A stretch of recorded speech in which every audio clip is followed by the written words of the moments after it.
Wow. Hi, everyone. Hello, Sander. Thank you for the raid. Hello. I return. Drake returns restaurant time. Sander just raided us. Hello, Sander. Want Hello, to Sutter. compliment Greetings. Sander, you are a fucking trooper for playing that game because holy shit, I couldn't. It gives me eye strain immediately. And you seem to really vibing with it. I'm really happy for you that that's the case. Yeah. I didn't know they turned Tyler One's microphone into a game. Yeah, that's what they did. Goddamn. There's nothing to add. So I cannot actually make this book be. Do I get out of the way of it by doing down here or something? Because it's going to be double page, and that's a problem. And not for this page, but for everything else. I think there's a single page version of it too, if you'd prefer that. Is there? Yeah, let me see. I think I have it downloaded.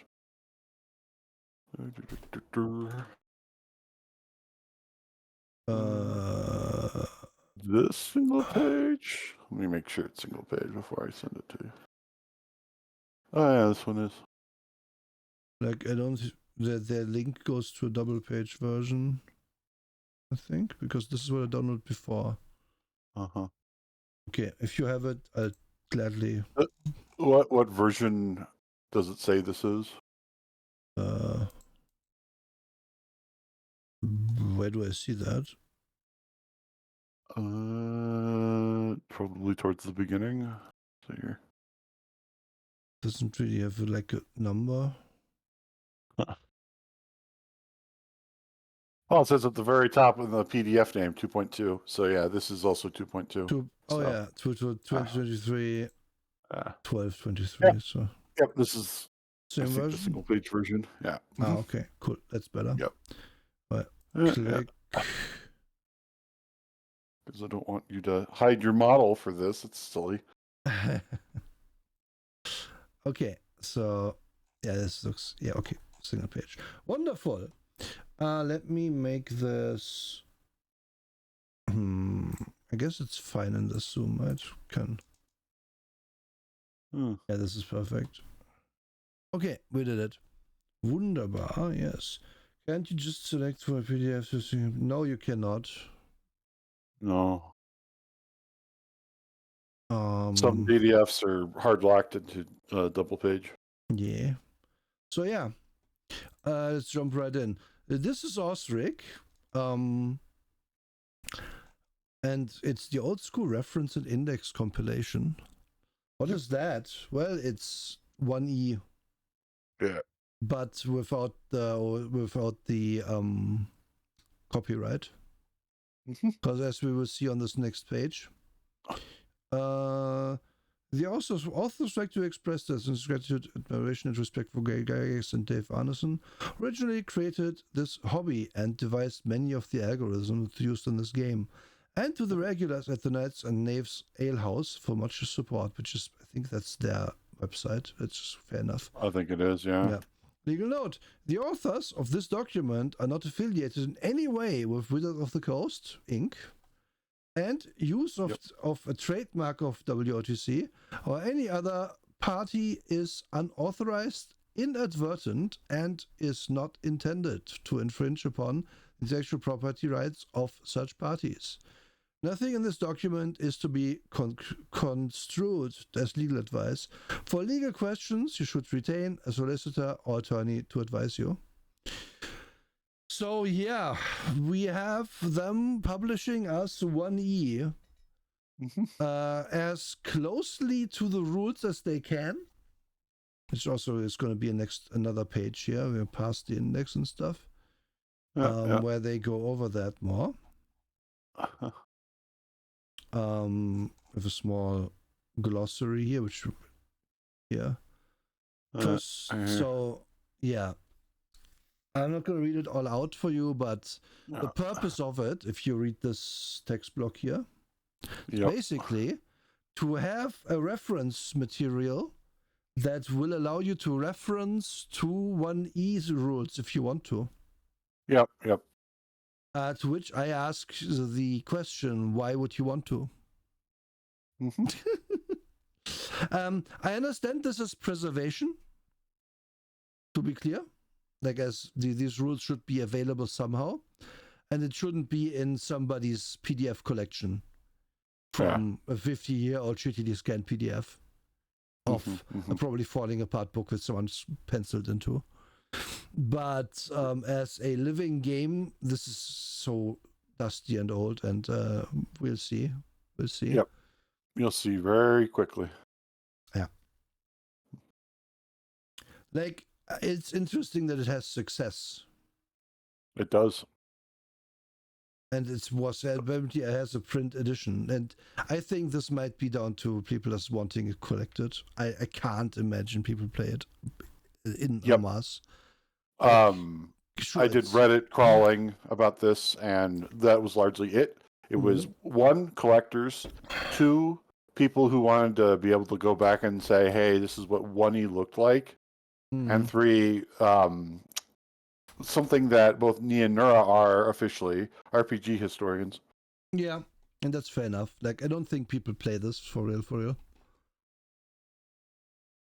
Hello, Bun. Nope. Hello. I come in. If they do, they modify it so much to the point where there's no point. Yes. And we'll get into why. And we're going to get into a lot of history of this game. I would like to, in light of 2025 D&D, classing everything now as fiends and shit, read the demi-human description. Demi-humans are human-like creatures, generally of good alignment or well-disposed towards humankind. They include elves, dwarves, gnomes, halflings, and other similar creatures.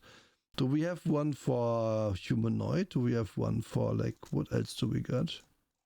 Yeah, you got humanoid there, just right underneath the top there. So human-like creatures generally of evil alignment or ill-disposed towards humankind. For example, orcs, goblins, and hobgoblins. This is how they were originally defined. This is pretty close to... I think this is verbatim. Yeah, it is verbatim. So these are both not great as far as that goes, because they include evil and good, because this version, again, this is written by people who assume objective good exists. Yep. And you can, of course, write a story or world in which that is the case, but I'm going to say that is going to be a very one-dimensional story always. And you are going to break your own rules to make that guy over there to be evil. Yep, very quickly. And you're going to explain it away by saying, oh, but humans can be evil or good. And I'm like, okay, so not only they have free will then, question mark? Because, but it says generally of good alignment or generally of evil alignment, right? So exceptions are built in. So why is it at all a... signifier?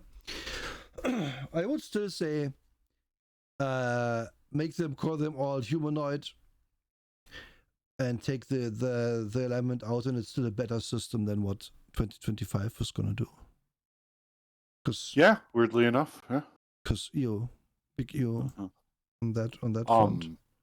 And to give a little more history on this, OD&D, which became the BECMI and so on, that just has law and chaos. And when you have a universe that's just law versus chaos, that's more the Moorcockian, Conan-ish, a lot of other old school Fritz Leiber's stuff, etc. And when you play within that framework, you can do a lot of interesting stuff with that you can't do if you just define it as this is unmistakably good, this is unmistakably evil. Because like, I don't know, the law versus chaos thing goes all the way back to Beowulf and Grendel. Beowulf was supposed to represent law, order, etc., and Grendel was supposed to represent chaos. Or rather, Heriot was supposed to represent law. Beowulf was the interloper between the two, from being honest. And obviously, we could be like, yeah, but they are calling Knowles demons now. But that means they are evil, by the way. Like, they just did the same thing as they did 50 years ago. But with the stupidest obvious obfuscation ever. Yeah, and I feel even more offended by it now because people complained about the bioessentialist perspective of Gygax They're even more hardline about it now than they used to be. Gygax has an article in one of the Dragon magazines about, you should slay orc children because they are evil by genetics. Yep. When even his own definition of humanoid is generally evil and not or universally evil. But guess what? Yep. According to this, if you see Gnoll children, slay them because they are also genetically evil now. Yeah. Yep. I know this is off topic and you probably hear this one. Thank you, Wonderbun. Don't say nice Very things sweet about my Wonderbun. voice. Yeah, thank you. I just want to get into this because I've been annoyed by the talk about this particular thing. Anyway, so here we are in 1E. They talk about ability scores. They leave it up to you how to do it, but they say originally it was 3d6 down the line. Don't change anything. Which makes one wonder how anyone played anything that isn't like a basic class. The answer is they cheated. They cheated. If your DM is like, roll 3d6 down the line for your attributes, and you're like, oh, what a coinkydink. I wrote what I need to get this class anyway. And you stare at the DM stares back. And it's like you are at the HR meeting where they also expect you to lie to your boss. And then everyone gets to play anyway what they wanted to do. And this at least acknowledges in text that you are supposed to let players play what they want. Yep. So they tell you, you can do 46, drop lowest, you can do whatever. No point by here, you will roll your stats. And your stats have this in them. They have they go from 3 to 18. In the case of strength, we see a 19 here. And we also have 1801 to 18.99. Yeah. We have the D100 roll in the strength. Because they realized if a normal guy, like if human from the street, can roll an 18 on strength, and that's our maximum, that doesn't really work if there's like a ogre or dragon or whatever. Yep. So it has to go higher than this. And 19 isn't even high enough. One thing that they actually did change from 1E, and they don't mention this, originally there was an 18.00 where you rolled 100. 1800, but yes. Now it's just, no, it's 19 now. Yep. It's basically the same thing though, like in the logic of this. That is one of the changes in it, which we should point out because there's very few changes from 1E in here. I'm just pointing them out as I'm seeing them because I'm just like, they say, we're the be-all, end-all. Well, you did change a few things, guys. These are like very insignificant changes, but they do exist. And is it a detriment or anything? Nah, not really. Who cares? No, it's just me being pedantic. Yeah. Also, we're probably not going to spot all of these because they are so subtle. Yeah, like that's the perfect example of one that's just like, oh, hey, okay, and then that's it. Like, I don't care. I literally don't. I just noticed it. That's it. And we see here one thing that's gonna like haunt us throughout the whole book, which is percentage dice rolls, which you get off of your stats. Which the problem with these is usually you have very low chances, as you can see, like even at high levels. Your bent bars and lifting portcullis check. Which is basically your feat of big strength check, which it's the dumbest name for this ever, is even at 19 strength, only 40% chance. So what would happen back in the day is Gary would try to lift the gate, have 4% chance because he has 13 strength, fail. And then the next guy would step up and try to roll the dice as well. Because who knows, we might get lucky. That, like, if you have 10 guys with 10% chance to roll this, technically you have a 50% chance to get it. Yep, exactly. Oh, no, it's 66%. Whatever the fuck, maybe. Which is, that's great roleplay. Amazing roleplay. Yeah. And forcing a door is if you roll low, you get it. Always on a 1, even if 3 strengths you can force a door, which is funny. Like, for no reason, this isn't a D100 check. Yeah, it's totally arbitrary. Like, it's literally whatever they thought of in the moment, and then they wrote it down and never changed it. That's actually correct, what you just said. Yep. It's completely accurate.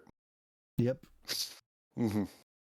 And there is a reason why, if we go like in the mythos of D&D for a second, the games that Gary and Dave Arneson, because they were the two people playing fantasy game, their own versions of it, the reason why the game that they came up with eventually actually was not the game that either of them was actually playing at their table was because Gary Gygax attempted to combine the ideas together that they both had.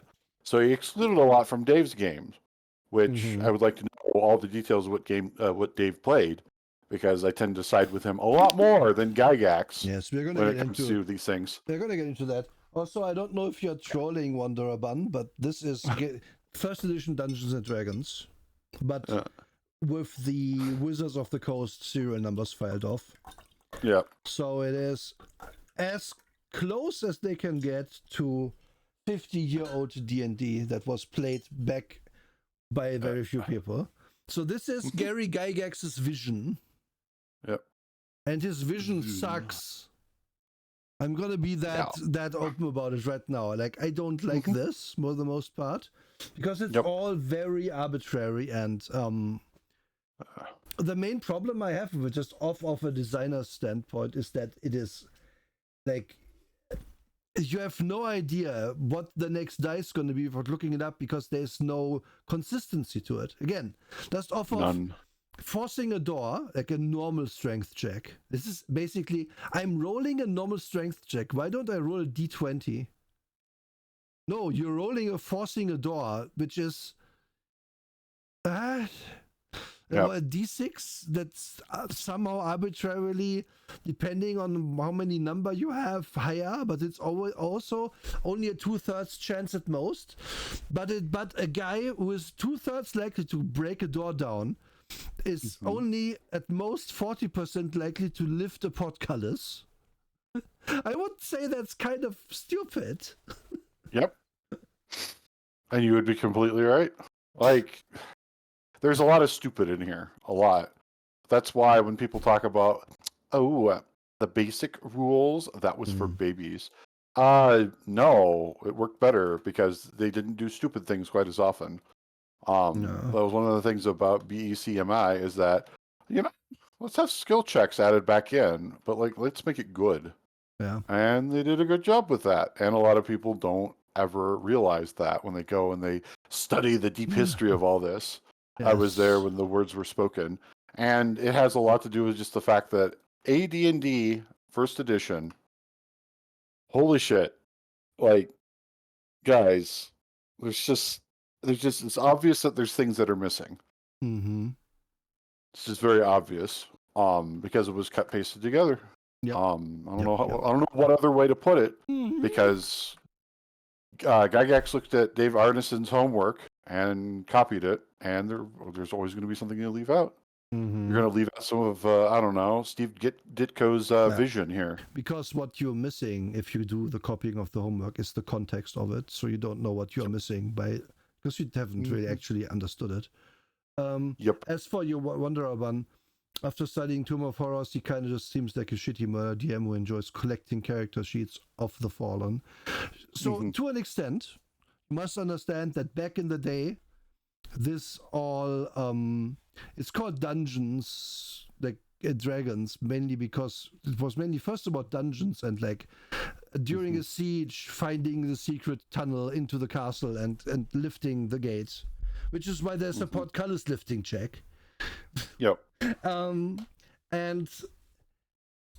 back then it was a war game, and you would be like, hey, our frontliner died. Can we have a new one in camp? And they're like, yes, you still need to find the thing below. They have a new one. And then the guy who just died, whose character didn't have a background story past, maybe my family was killed by the orcs we are attacking right now, would just have the next character and go down again until they win, or until they get ground up, which is why those early adventures are that deadly. I agree, though, that it's not really in any way the same game we all enjoy today. Like, Really or the isn't. same kind of game even. The game has just changed a lot over the years, and I don't get exactly. And but the thing is, you could always play today's style of game with these rules. It would just not be very good, because these rules are all concerned very much with simulationist stuff in many cases, but also not very good at simulating things at the same time. Yeah, it's terrible at doing that. Like, I've played a lot of games that have done simulationist stuff, and then this stuff just sucks at it. Square peg round hole, yes, and similarly, you would just be playing characters on top of it, which is what Arneson also started doing. Yeah. Because Arneson's ideas were a lot more about having actual characters in there and giving a story to the player that isn't just, well, my dungeon is like this week. There's a mirror in this room that will make a perfect copy of you, and then the other players have to figure out who's the real one. Yeah. And for additional context, it was Dave Arneson who. Okay, so there was this game. I suddenly forgot the name of it. Holy shit! That people were playing at the time. This war game. It was like Chainmail, but it wasn't. And Guy Gax was there. Dave Arneson was there, etc., doing this stuff. And the thing is that it was just so damn popular that they had so many people there standing around that they didn't know what to do with them, because it's like, okay, we're already wargaming. The guys are already being generals, giving out orders. So it was Dave Arneson's idea. Well, why don't you have these guys like doing a strategic thing in the back of the castle to, I don't know, set a bomb or something? And it was oh, okay, cool. But his vision specifically was very close to what we have today, where, okay, we're this like dirty half dozen of guys who all have special skills and talents, who are likely all going to survive this mission. And then we're going to level up later, because he was the one who came up with leveling up. Yeah. And do more difficult missions later. It's great that it also wasn't in, because again, it was adapted from wargaming, where if you command 10 guys, all of those 10 guys have the same stats for ease of play. Yep. Anyway, we have looked at strength. Dexterity, what do we see that's weird? Surprise bonus, missile to hit bonus, AC adjustment. I don't like that this table is split. Like, you aren't strapped for space that much, guys. Don't split tables. But anyway, so it goes from -3 to +3, -3 to +3, and +4 to -4. Because AC in this is a negative number is good. Literally just because they felt like doing that. Yep, that's literally it. No other reason. I'm gonna explain the AC, but it's just like, there's a reason later editions just reversed it and made it normal, one number good thing. What's the surprise bonus? Well, if you surprise someone in this combat system, they don't get an action the first round and they die.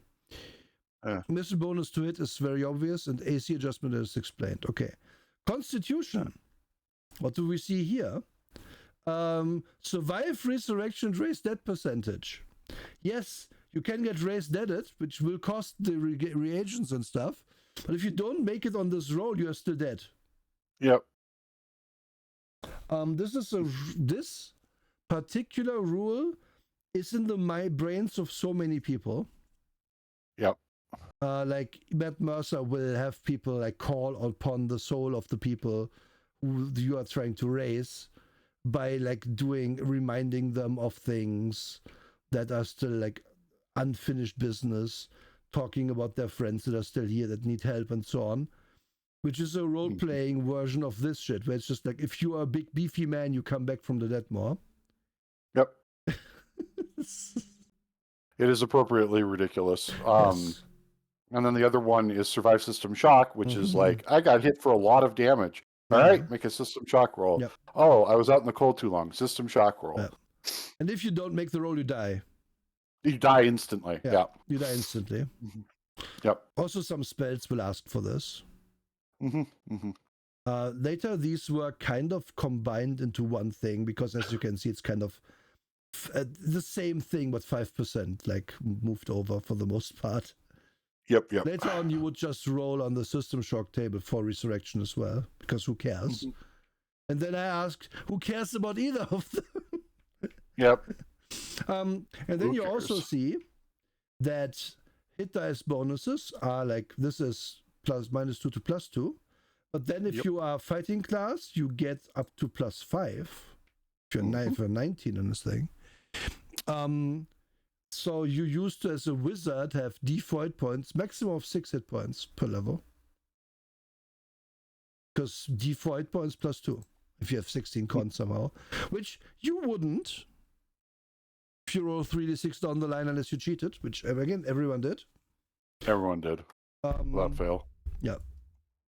Intelligence, literally useless for anybody except for casters, because additional languages is useless. Like for the most part anyway. Your DM will throw you a bone maybe sometimes if you have a language, but that's literally just like, who cares? That was basically impossible back then for there to be a situation where it mattered. Yeah. Like again, unless you wanted to roleplay, and even then it's like, yeah, well, I guess only Frank can talk to the elf. Because the elf doesn't speak common or something. The other thing it does do that isn't in here is you needed an intelligence of 10 plus spell level to be able to cast the wizard spells. But they didn't put that here, they put that in the wizard rules. Which is fair enough because it literally only applies for wizards. Same thing for wisdom and clerics. And this is really bad, like don't. Yeah.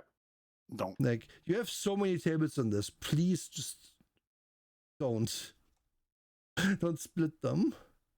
Like, if you hadn't put this in so often, could have fitted the rest of the table. I could fit wisdom here and then whatever.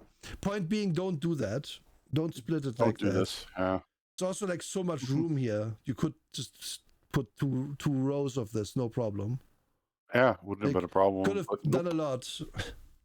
It could have literally put one table that has intelligence score, wisdom score, and then the languages for intelligence and this for wisdom in there. Easy. This is you could have done this episode. Yeah. Like, for the most part, this isn't terribly laid out, but I don't like... You can't split these tables that long. Anyway, charisma.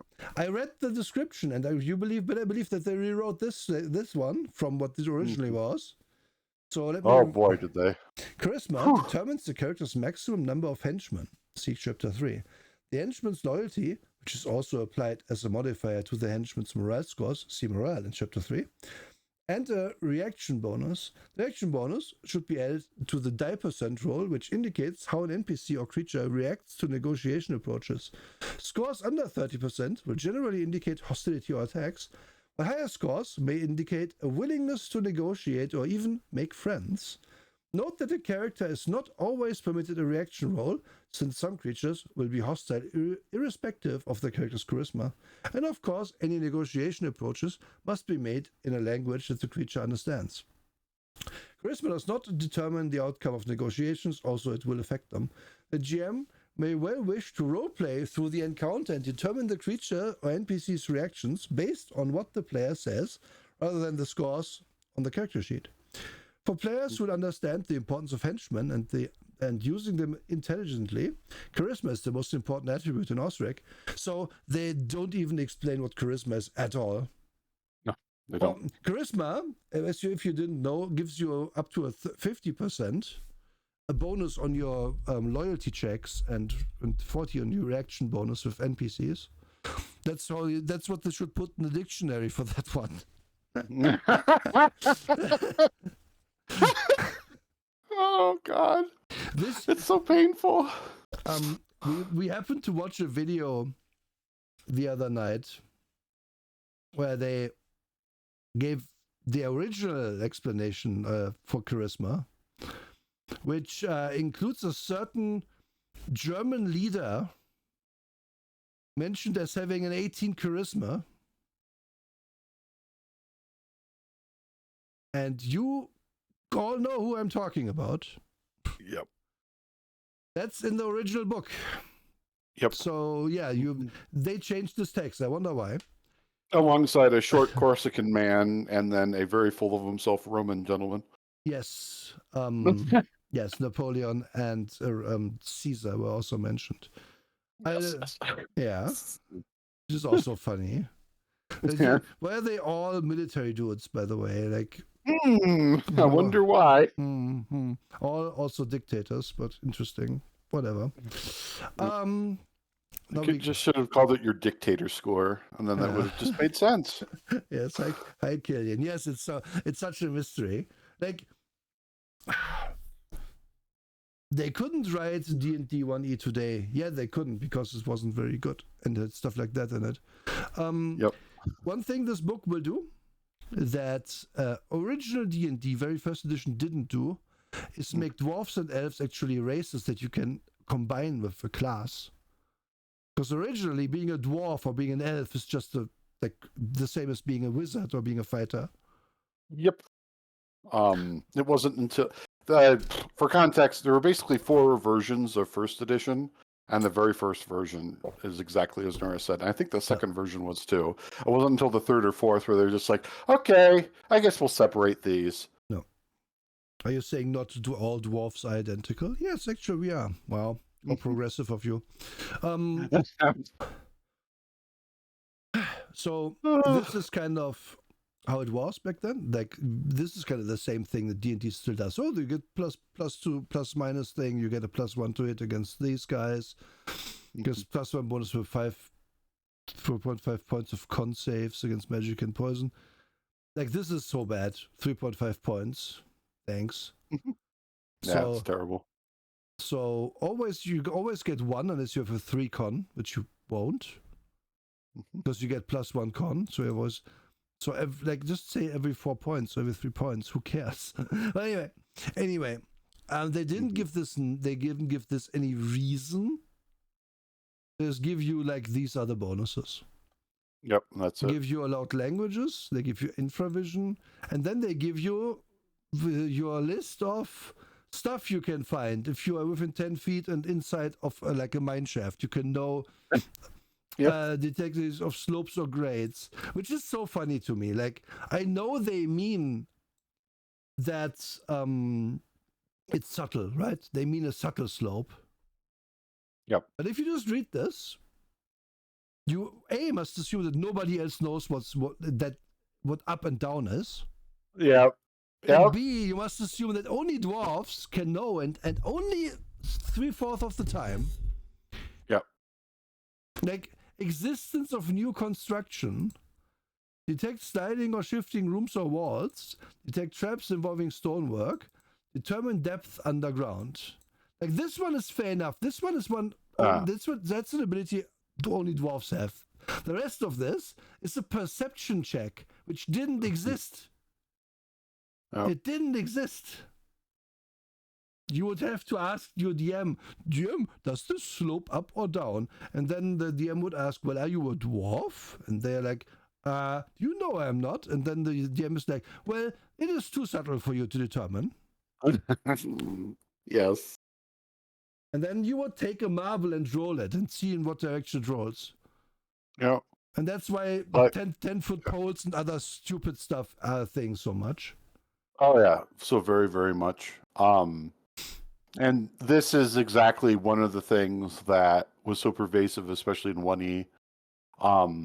They made lots of assumptions, in the text. Like, they assume that you understand gradual slopes or grades. They assume that you understand traps involving stonework doesn't necessarily mean something that flings a stone at you. Like, there are other things like that. It's just, oh my gosh. 10-foot poles haven't been mentioned yet, but we had this just the other day in chat where someone was like, oh, you have to get the new 11-foot pole because the 10-foot pole is too short. DMs have cottoned on. And it's so true, because like back in the day, the DM would be like, oh, you fall into the spiked trap. And the player's like, didn't I see it? You didn't ask me if there was traps, so you didn't check, so you didn't see it. Because this is antagonistic play. This sucks Yep. that it is, by the way. The heuristic play is the worst kind. But then the player's like, well, okay, I will in future always ask. And then the player always asks. And then there isn't a roll you can make, right? So it is still up to the DM to decide. It was always up to the DM to decide. But now the DM can be like, oh, you don't notice the trap. Oh, you don't have a dwarf, so you don't know if it slopes down near the trap. Blah, blah, blah. Mm-hmm. So the player was like, well, I get a long stick, and I hit every fucking square with a stick before I first step on it. And then the DM's like, well, as you step on the pit thing, it doesn't immediately fall, but as you hit the next part, all of it falls, and you fall in the larger pit. Because the DM wants it in the pit, because it's antagonistic play. And so the player gets a longer fucking stick, so that's no longer realistic. And here we are. There's no way in history that a bunch of people were standing in a underground pathway and were hitting everything with a stick to see if it breaks. Because you wouldn't put traps in many places that DMs like to put traps in if they are like this. Man. Anyway, this stuff is terrible. It's the worst. Terrible. Mm-hmm. Yes, you can give your dwarf a bonus to these things, I guess, if on a perception check in a normal game. If they're like, in background, this is a minor or something, but who cares at the same time? It's so specific. I remember my first AD&D character was a dwarf. And I wrote these down because they were still in AD&D. Mm-hmm. And I waited to use them. And that's the story, because I could never use it. Because we didn't go to a place that had this. Because I was super young and we were in some sort of youth hostel playing this like one time or two times over the course of a weekend. And man, anyway, it's stupid. People can multi-class, but they can also, what was the other one? Dual class. Right. So non-humans can multi-class and humans can dual class. We'll get to that if we get to it. You only have certain classes you can be. Like dwarves cannot be mages. And if you or druids. Yeah. And Uber is 90 feet, which is way more than D&D. What the fuck is that? Ooh. Normal D&D. People have gotten way slower. We'll get to that too at some point. Yes. But interestingly, for the purpose of starting age, treat assassins as thieves, illusions, magic users, druids as clerics, and paladins and rangers as fighters. Cool, thanks. Somehow, all clerics of other races are super old. Yeah, all of them. Universally. It's so weird. Mm-hmm. We're talking like factor of 5, factor of 6. We're not talking like a little bit older. Yep. And if you are a dwarf, you have to have these stats. So a dwarf gets a con of 12, meaning that this +1 bonus per 3.5 points is. So it's always 3 at least, and then 4 at 14, and 5 at. It's between 3 and 5. Great, thanks. So it's between 5, yeah. Can be assassins, but only to level 9. Can be clerics to level 8. Can be fighters to level 9 if they have strength 18, blah, blah, blah. You see it. And unlimited thieves. Mm-hmm. The max level in this is, I believe it's still 20, right? Yeah. So. Well, okay. It varies by class, actually. We'll get into that. Yeah, right, it does vary by class. Oh, my brain. And it's so stupid, too. Yeah. Also, context. Why are most of the demi-human races able to have unlimited levels in Thief? It's because thieves required less XP to advance, were more useless in a fight, and died more often because they're the ones checking for traps. Yeah.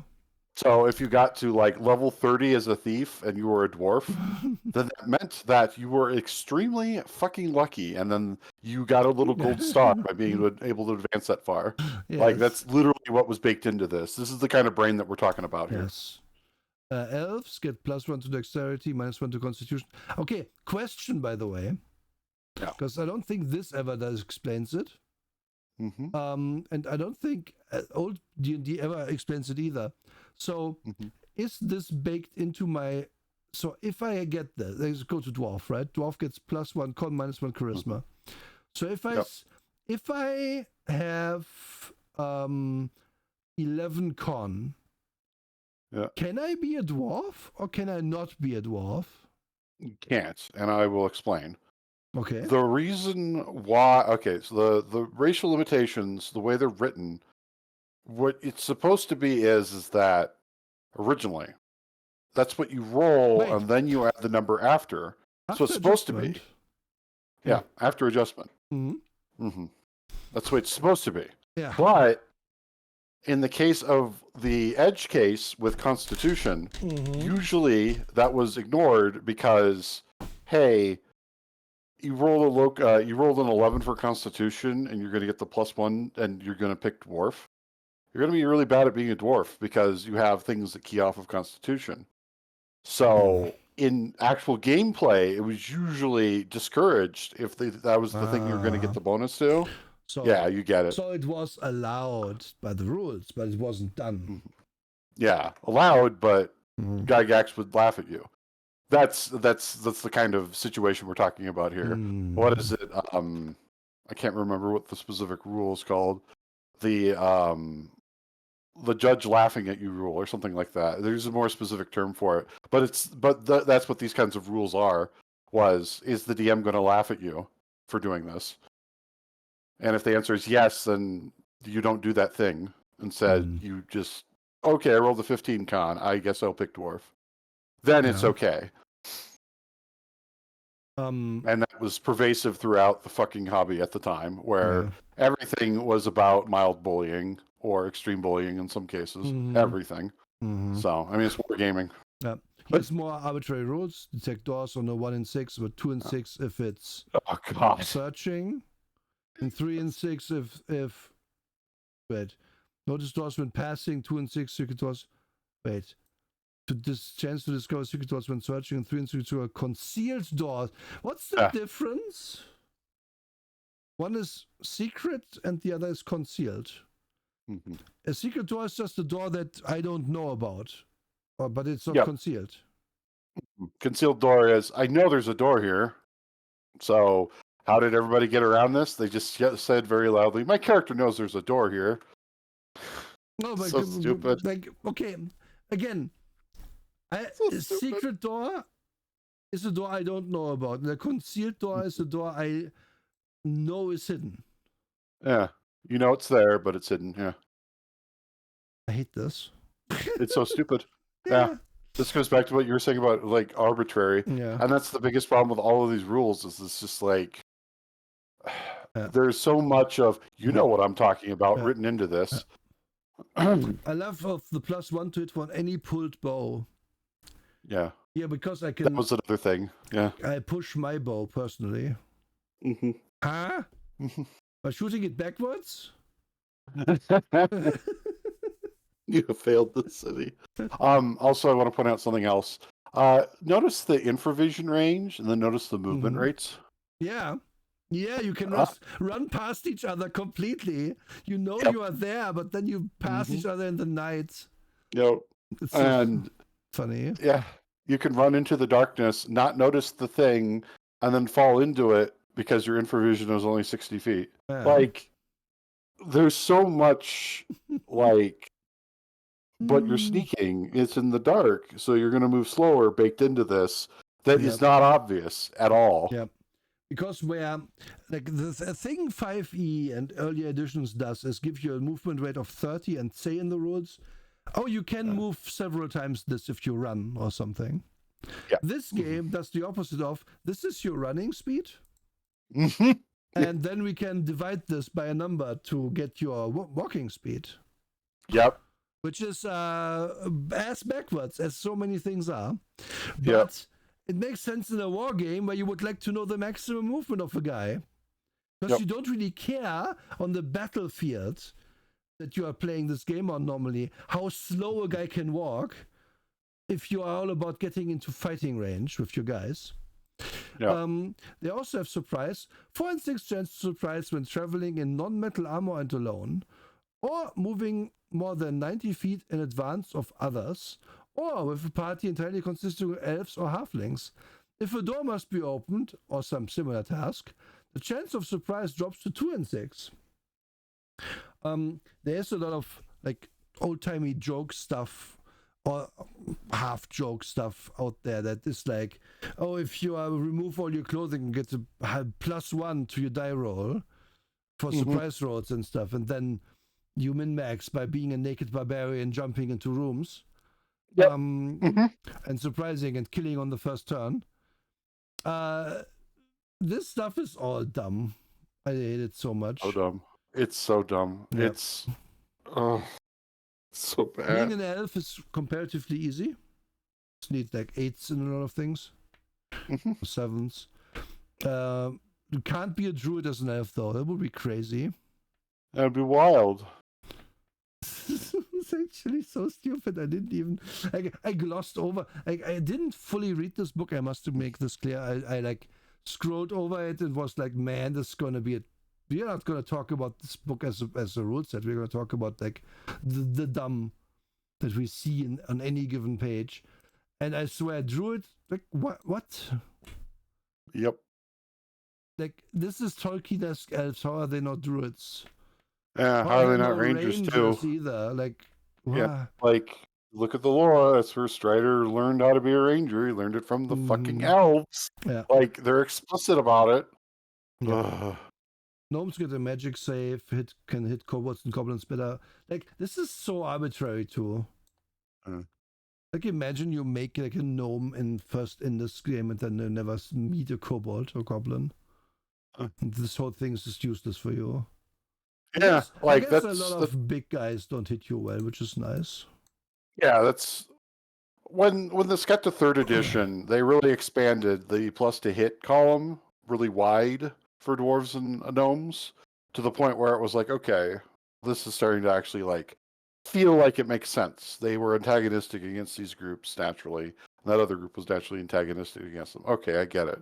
But here, like, you're supposed to graduate from fighting kobolds and gnomes. You're supposed to, because that's the way this game works. And if you don't, for some reason, and you're like, your max level gnome, level 8 assassin, is fighting kobolds still, what kind of game is this then? Yeah. You should be stabbing elementals or something. Again, but yeah, being pedantic. You are super old when you are cleric for this for some reason. So old! Pretty okay to be a gnome though. They can not be rangers or magic users. Which illusionists though, they're really good illusionists. Yeah, this is the illusionist brain timeline. Yeah, illusionist is its own class for no reason.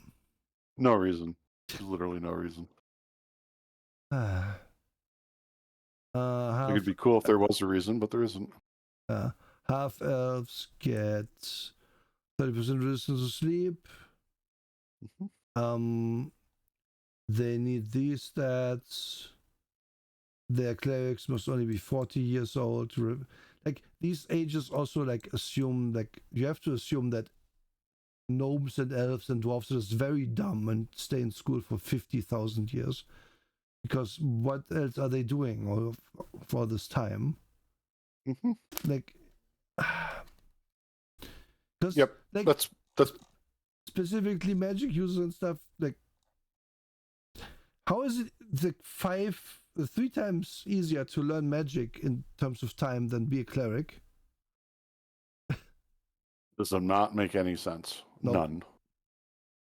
And this is part of the Gygaxian bioessentialism too. Yeah. Like that was part of his reasoning and rationale for this. Sure, the other reason why is because demi-humans are stronger than humans. But even back then, Arneson was just like, well, this guy comes from like this Greek-like place, right? He's probably, I don't know, really good at hoplite style. So he gets a +1 to attack with a sword and shield or something like that. Like he would come up with stuff like that. And Gygax was like, no, that's stupid. And then completely disregard it. And as a result, now we have this. It's It's very frustrating. It's even more frustrating once you get to halflings. Oh, yeah, we're there soon. Elves can be not be half elves cannot be druids. It would be crazy. It'd be crazy. But they can be rangers. Yeah. Can be paladins. Can be level 11 assassins. Stats pretty okay. Halflings get -1 strength, +1 dex, some bonus to con against magic. Can surprise guys. Can be druids, but only level 6. Yeah. Can be fighters, but only level 4. And the only other thing they can be is a fucking thief. Yeah, unlimited. So stupid.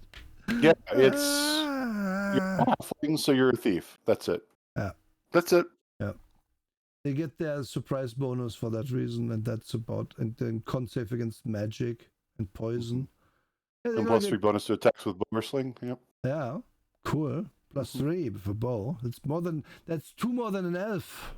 Yeah, exactly. And that was the thing back in this edition. If you played a halfling thief, that was it. Like you were the typecast character, and if you had that sweet 19 dex, that meant you had what +6 bonus to attacks with a bow or sling. Mm-hmm. Like the world was your oyster. But the thing was, you literally couldn't do anything else as a halfling. Literally can't. Can't even be an assassin. Like, oh, come on. Yeah. Half-orcs can be assassins. Very high number here. Mm-hmm. Cleric, fighter, or shitty thieves. Mm-hmm. They're the only ones with the thief limitation. Yep. Yeah. Need high con. Get a +1 to strength and con, but -2 to charisma.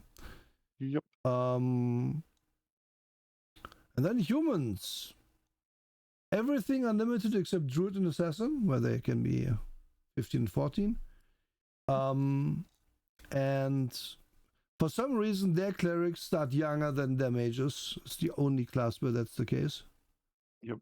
And their fighters are also 16 to 19 years old and no older. Mm-hmm. While for most races, fighters are still... And they're still the youngest usually. Like, I like the assumption that a thief is better trained than a fighter. So, yeah, like I knew that Arneson was like a big fan of things like Oliver Twist. So like he had the opposite thought process. And it's ironic because his opposite thought process made into later editions where like barbarians and thieves and stuff were often younger. Yeah. So it's like what is the assumption we're making here? Yep. So what is the meta in this game? Like, to point this out real quick. But the meta is, if you want to play a favored class for a race, like for example, if I want to be a fighter, then I probably want to be a half orc. Yep. Because they have 10 levels of fighter. But also, well, if it's 10, do I want to be a human instead because their fighter level is unlimited? Depends if you expect to make it that far. But half orc also really doesn't get anything except +1 to strength and con. So the real meta is be a halfling if you are a thief. And if you want to be let's go to dwarf here. You want to be like a dual class assassin fighter or something, or cleric fighter, be a dwarf. Because while 8-9 doesn't sound like that high, it takes you a million years to get there because of level XP ranges and limitations and shit. So then the fact that you can't get higher doesn't matter.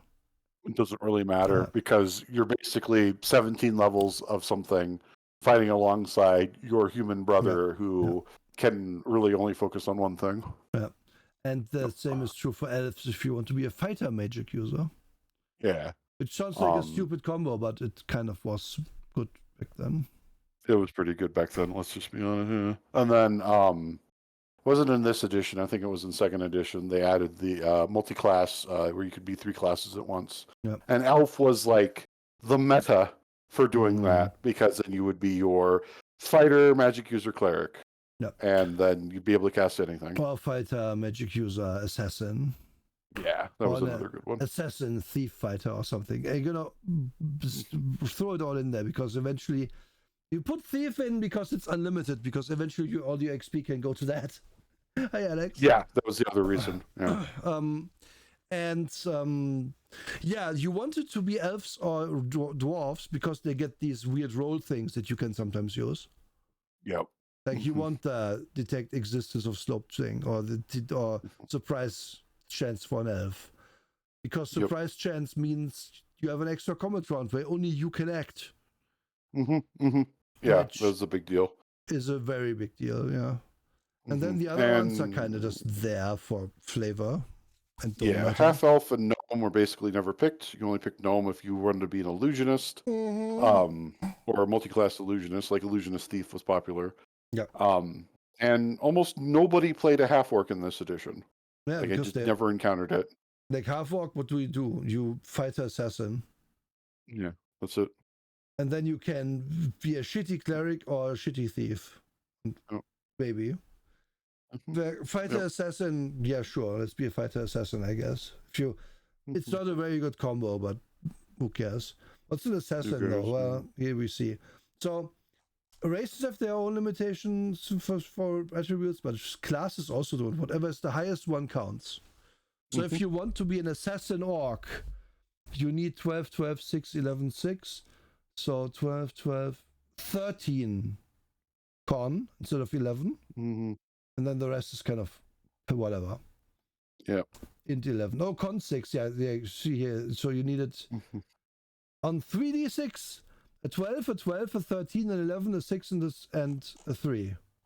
The 3 is easy. The 6 is easy. 3 is easy, yeah. Need to type d6 max 15. So that's your max level, I think. Yep.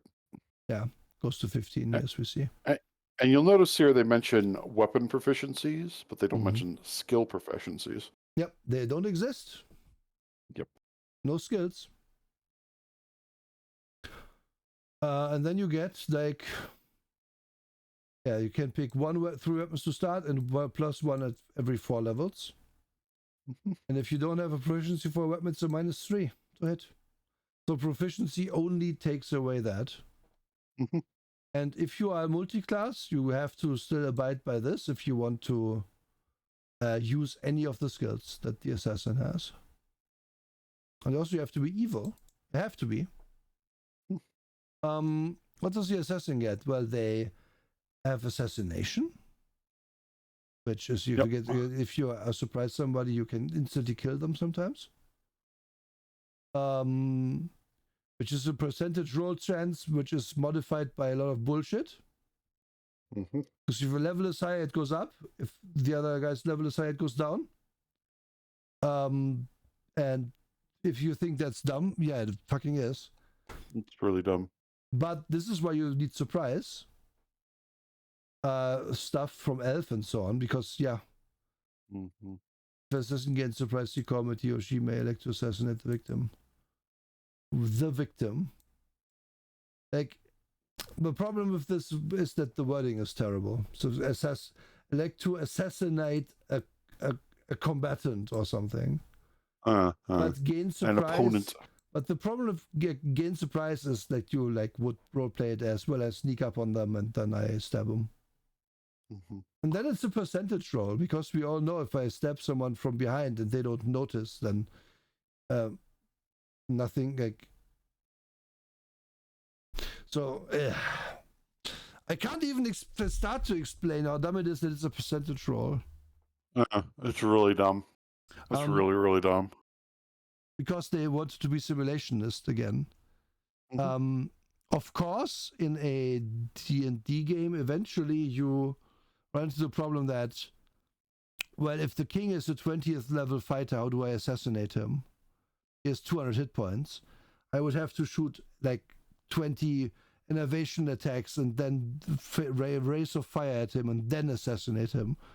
Because otherwise I don't do enough damage, right? Yeah, true. That's the problem of the game, which is why you should, in the context of such a thing, someone who's eligible for assassination probably shouldn't have 100 hit points. Oh yeah. So that you can just be like, oh, you snuck up on him successfully, you slit his throat, well, he's dead now. Congratulations. Yeah. Mm-hmm. Making it and that's part of the reason why there's no skill proficiencies here. Yeah. Making it a percentage roll based on level means A, everyone needs to have levels now. Everyone. Everyone. B, means that if I'm just unlucky, I don't do it even though my chance is high. Mm-hmm. And it's all just one roll. And I had to do other stuff beforehand to get here. Like, it's just, ugh. It's so bad. It tastes bad. The wording's bad. It's just bad all around. Yeah. And even then, this was the era of backstabbing. Yeah. And the thing is that like backstabbing was what made assassins and thieves like have a legitimate role in the party. Mm-hmm. Before this point, that didn't exist. Yeah. And they had no purpose. Literally. Yeah. They had to add this to go, oh, yeah, I guess they do this instead of looking for traps in a fight, don't they? Mm-hmm. So because stupid. Literally nothing, the thief did literally nothing in fight except like normal attacks. Yep. And then assassin got backstab first, and then I think they put it back on thief because they realized, well, thief should have something. Yeah. And how does backstab work? Well, on levels 1 to 4, you double your weapons damage, triple it on 5 to 8, quadruple on 9 to 12, and so on. Also, an assassin's attack from behind with bonus of +4 rather than +2. Yeah, cool. Mm-hmm. You can disguise yourself, which you can only do as an assassin. Yep. Nobody else. Like, no one, if you see someone put on a wig, you kill them. Because you know they are evil, and they must be an assassin. Yep, that's exactly it. That's correct. Yep. That is the grind set. You see somebody put on a wig, you kill them. See, Gygax was also transphobic, so here we are. He was. That's not even my point here, though. My point is that these rules are dumb as fuck because they are so specific. So what happened to this? What's the helmet? I thought this was like a bear trap. Anyway, the assassins can use poison. And they can get knowledge. They have thief abilities, which we get to. Does not give the ability for second level thief until reaching 4th level. Oh wow! Wait, the assassin has thief abilities for the thief to below the assassin's level. And this first level assassins, you gain them immediately, but then you can level them up for a few levels. Yeah. It's some languages, but only at 9th level. They can learn as. It would be impossible for a non-assassin to learn. So you can learn an alignment tongue. What's an alignment tongue? Well, didn't you know that good people have their own special language where they talk in good? Yep. You can learn that even though you are not yourself good. What a bonus. What a bonus. And this is what the assassins get. A maximum level of 15. Totally arbitrary. Yeah. Totally arbitrary.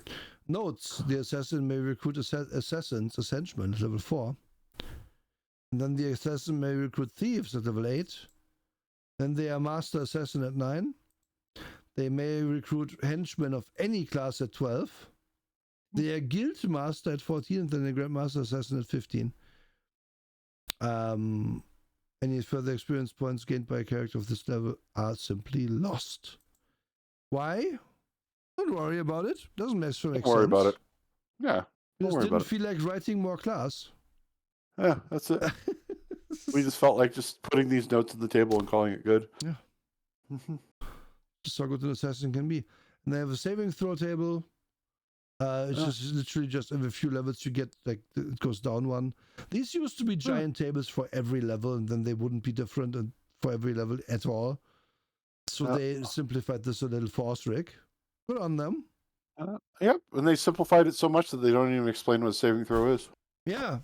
I mean, they might explain it later on, but they don't explain it here. As we notice, what saves are there? Aimed magic items, Rod Staff Wand, Breath Weapon, Death, Paralysis and Poison, Petrification and Polymorph, spells for unlisted categories. So anything, this is the most important one. because these are very arbitrary, like comes up ever so often once, but this is everything else. Kitchen sink. And you have your to hit table, your THACO table. So how does this work? Well, basically, you had to roll high to hit in this. But you didn't know, in OD&D you just didn't know what you had to roll because the DM had that table. Yep. It was a giant table for every class with every level on it, and it would tell you against what armor class you would hit with what number. In this, they give you these numbers. They only have like 4 progression levels of hits, which is also something that's different in OSRIC. And basically, yeah, you just roll a die at your bonus, and if it's a 20, you hit on 0. If it's a 4, and if you're high level, if it's a 14, you hit on 0. And 0 is like plate mail or something. And -10 is then magic plate mail with a shield and a magic helmet and whatever the fuck. And as you notice here, it like becomes quite hard to hit people with that buffer minus. And spoiler, they never actually do explain what a saving throw is. They never actually do. They explain that you need that number or greater, but they don't explain exactly what it is. Like, aimed magic item? Oh, cool. Wait, would that also include this thing over here? Or that thing over there? Breath weapon, does that include every breath weapon? Like, those things need to be explained. And what about if the dragon just farts on you? Exactly. Is that death, prowess, and poison? It's probably poison. Like, there you go. Like, these things got to be explained, but they just don't. And like on the one hand, it's like, guys, this is like the most basic shit. We've played it for 50 years. On the other hand, explain your rules. This is supposed to be a complete compendium of the rules of OD&D. Yep. What do clerics get? Breeze through this a bit more. Clerics can have up to 24 levels for some reason. Yep. They get up to 7th level spells. So they go no 9th level spells for clerics. So if we go back and look at who can even reach these, right? Let's do that. So human is unlimited. Yeah. In their abilities to reach any class. Yeah. Except Druid and Assassin, because I think Druid stops at 14, but whatever. Yeah, Druid also stops, yeah. Cleric, unlimited. Orcs, level 4, great, thanks. Halflings can't be a cleric. You just don't believe in God, I guess. Half elves, 5. Gnomes, 7. Elves 7 and dwarfs 8. So be a human if you want to be a cleric. Like, slight correction at the bottom of the table, it says each level gained thereafter requires 225,000 XP and grants plus 2 HP. So technically, yes, it is unlimited for cleric. This one is unlimited, where assassin isn't. Assassins don't gain this. Yep. 2 HP for 225,000 hit points. Thanks. Yeah. Thanks. So worth it. So yeah. Yep.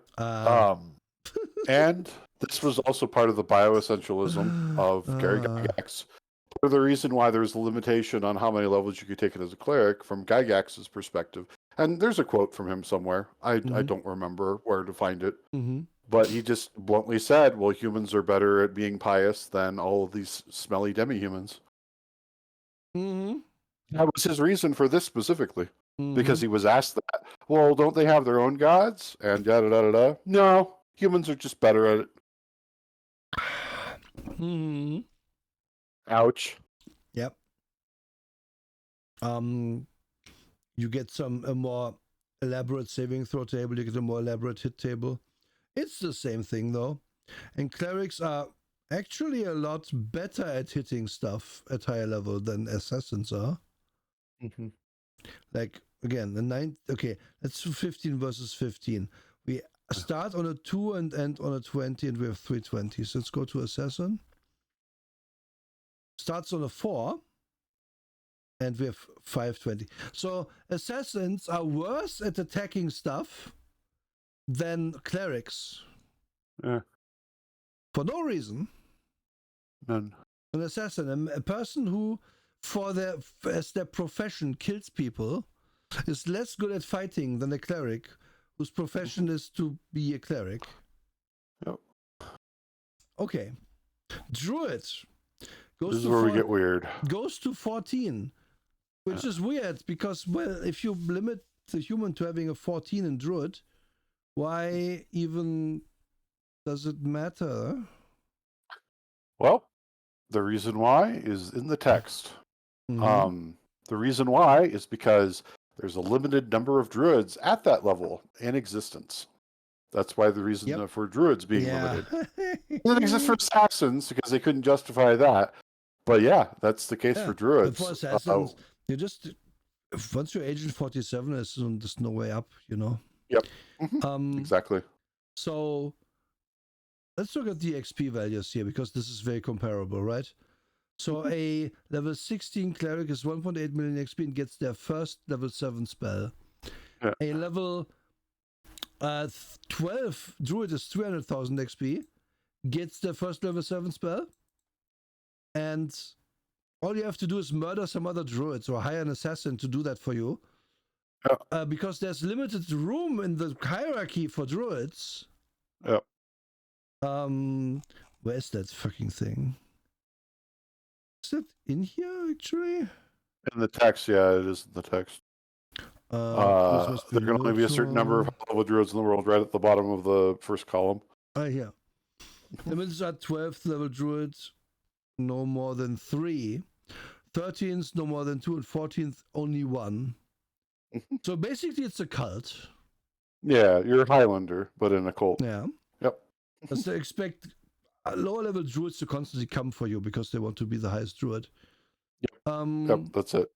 You'll also notice druid has a minimum of 15 for charisma. So this was the addition of the charisma druid. Yeah. This changed later, obviously. But you needed a high charisma, but it was actually wisdom that you used to cast spells. So yeah. Also, how does it work? Well, so if anyone levels up enough to gain a level that would put them in one of the contested upper level slots, they must offer a challenge. It can be any contest, it mustn't be a fight. And whoever loses it goes down a level. So you are constantly dealing with other druids like biting for your ankles. Also, how does this work with going down a level if we have hit dice? Oh, don't worry, we don't explain that. Yeah, no explanations. I hope you wrote down what you rolled for your hit die, because we won't remind you. Oh yeah, and then druids have up to 14 hit dice, but then most other classes stop at 9, and then you just add a fixed bonus after that point. Yep. And the only reason to be that high level druid is for spells. That's it, really. Yeah. It's also funny that it's like these spell progressions are so arbitrary. So arbitrary. Yeah. Like you gain this 3rd level spells at 3rd level, but then you gain 4th level spells at 6th level. And at 9th you gain 5th, and then at 11 you gain 6. It's so weird. Like there's no through line that you can it is just entirely arbitrary for no reason, just so that you need the book, basically. That's basically correct, yeah. Druids also better at fighting than assassins at max level, which they reach sooner as well. One thing, this is total number, right? This is not per level. That's total number, yeah. Because this is one of those things that as a child you don't know, and you do you go back to 0 XP at level 2, or do you stick to 2000? That was another thing, yeah. There's little problems that you see as a designer if you don't explain. Fighters, the most boring class, goes to 11. That's it. Well, Oh, it's sorry. unlimited. Yeah. Fighter level advancement is then it's unlimited, but at 11 is the last time you gain anything, which is no, you don't actually. It doesn't fucking matter. Yes. They could have added the table here Mm-hmm. and said you don't longer gain hit point dice, you just gain 3 hit points as con mod. Yep. Mm-hmm. And then goes to 19. Really good at hitting stuff. And really good at saving throws too. Automatically hits you if you aren't in plate mail. Because guess what? 1 and a 0 on a d20 is not that hard to roll. Yep. Fighter really meant fighter in this. Like, they are really good at it. Like, assassin is such a stupid class when you see this. Why would I need an assassin to have a chance to murder someone by level if their level is lower than the other guy's level? Because the assassin needs a shit ton of XP. You go back up. You know, we have 1.5 million, 15. So that means a cleric is at the same level, actually. Okay, that's fair enough. But clerics, druid is also at the same level. Okay, maybe maybe that's not as bad as I thought. But a fighter will be at level 15 also, actually. No. Yeah. 13 actually. Yep. 13. So your bonus as an assassin, that is to kill people with murder, is always going to be a 50-50 shot. And I'm sure everyone loves it. If your assassin is like, well, I'm surprised your fighter, you're dead now. Lol. Mm-hmm. It's really fun for everybody if you just stab the bad guy and the bad guy is instantly dead. That's where you get a good story. But it wasn't about story, right? It was about the simulationist aspect of things. Yeah, it was about simulation aspect. Which just makes sense because you need 60,000 XP to hire followers as a whatever illusionist. It's like what I want to drive home with this is just how unbelievably arbitrary it is. Yeah, like that's the big thing. There is no through line. Levels don't mean the same thing. So you need XP. But XP is arbitrary. Because you gain it when the DM says from fighting and from gold that you bring back from the dungeon. So it's entirely up to the DM if you level up at all. If there's no gold in the dungeon, you don't level. That's actually correct. Yep.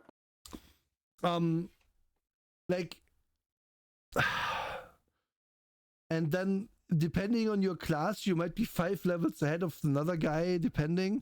Like an illusionist.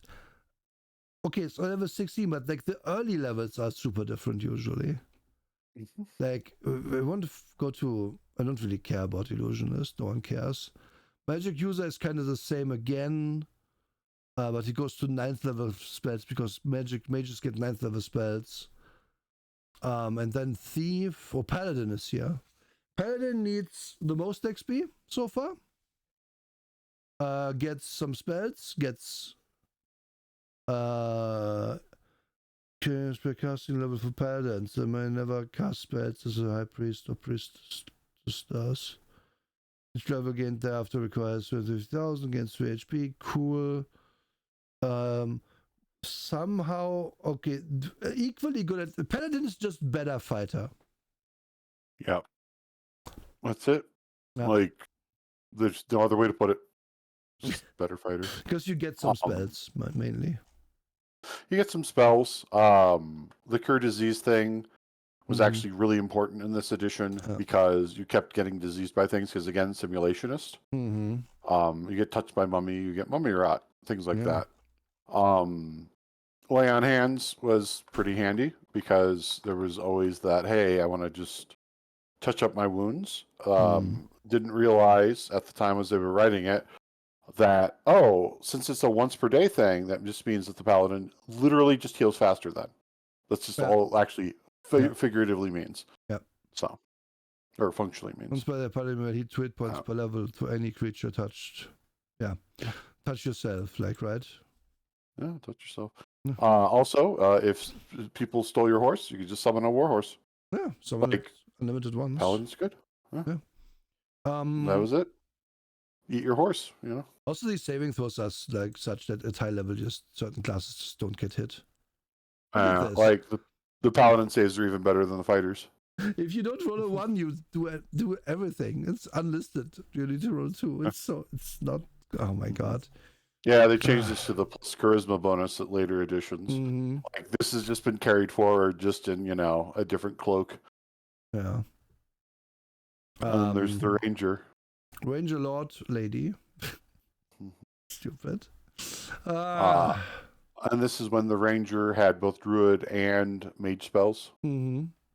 But only low level. Yep. Yeah. Ranger was literally your like jack of all trades. Yeah. This was before the bard became codified. Yes, so. bards, and we don't even mention bards. We already were way past that. There's no not bards. Even here. Yeah.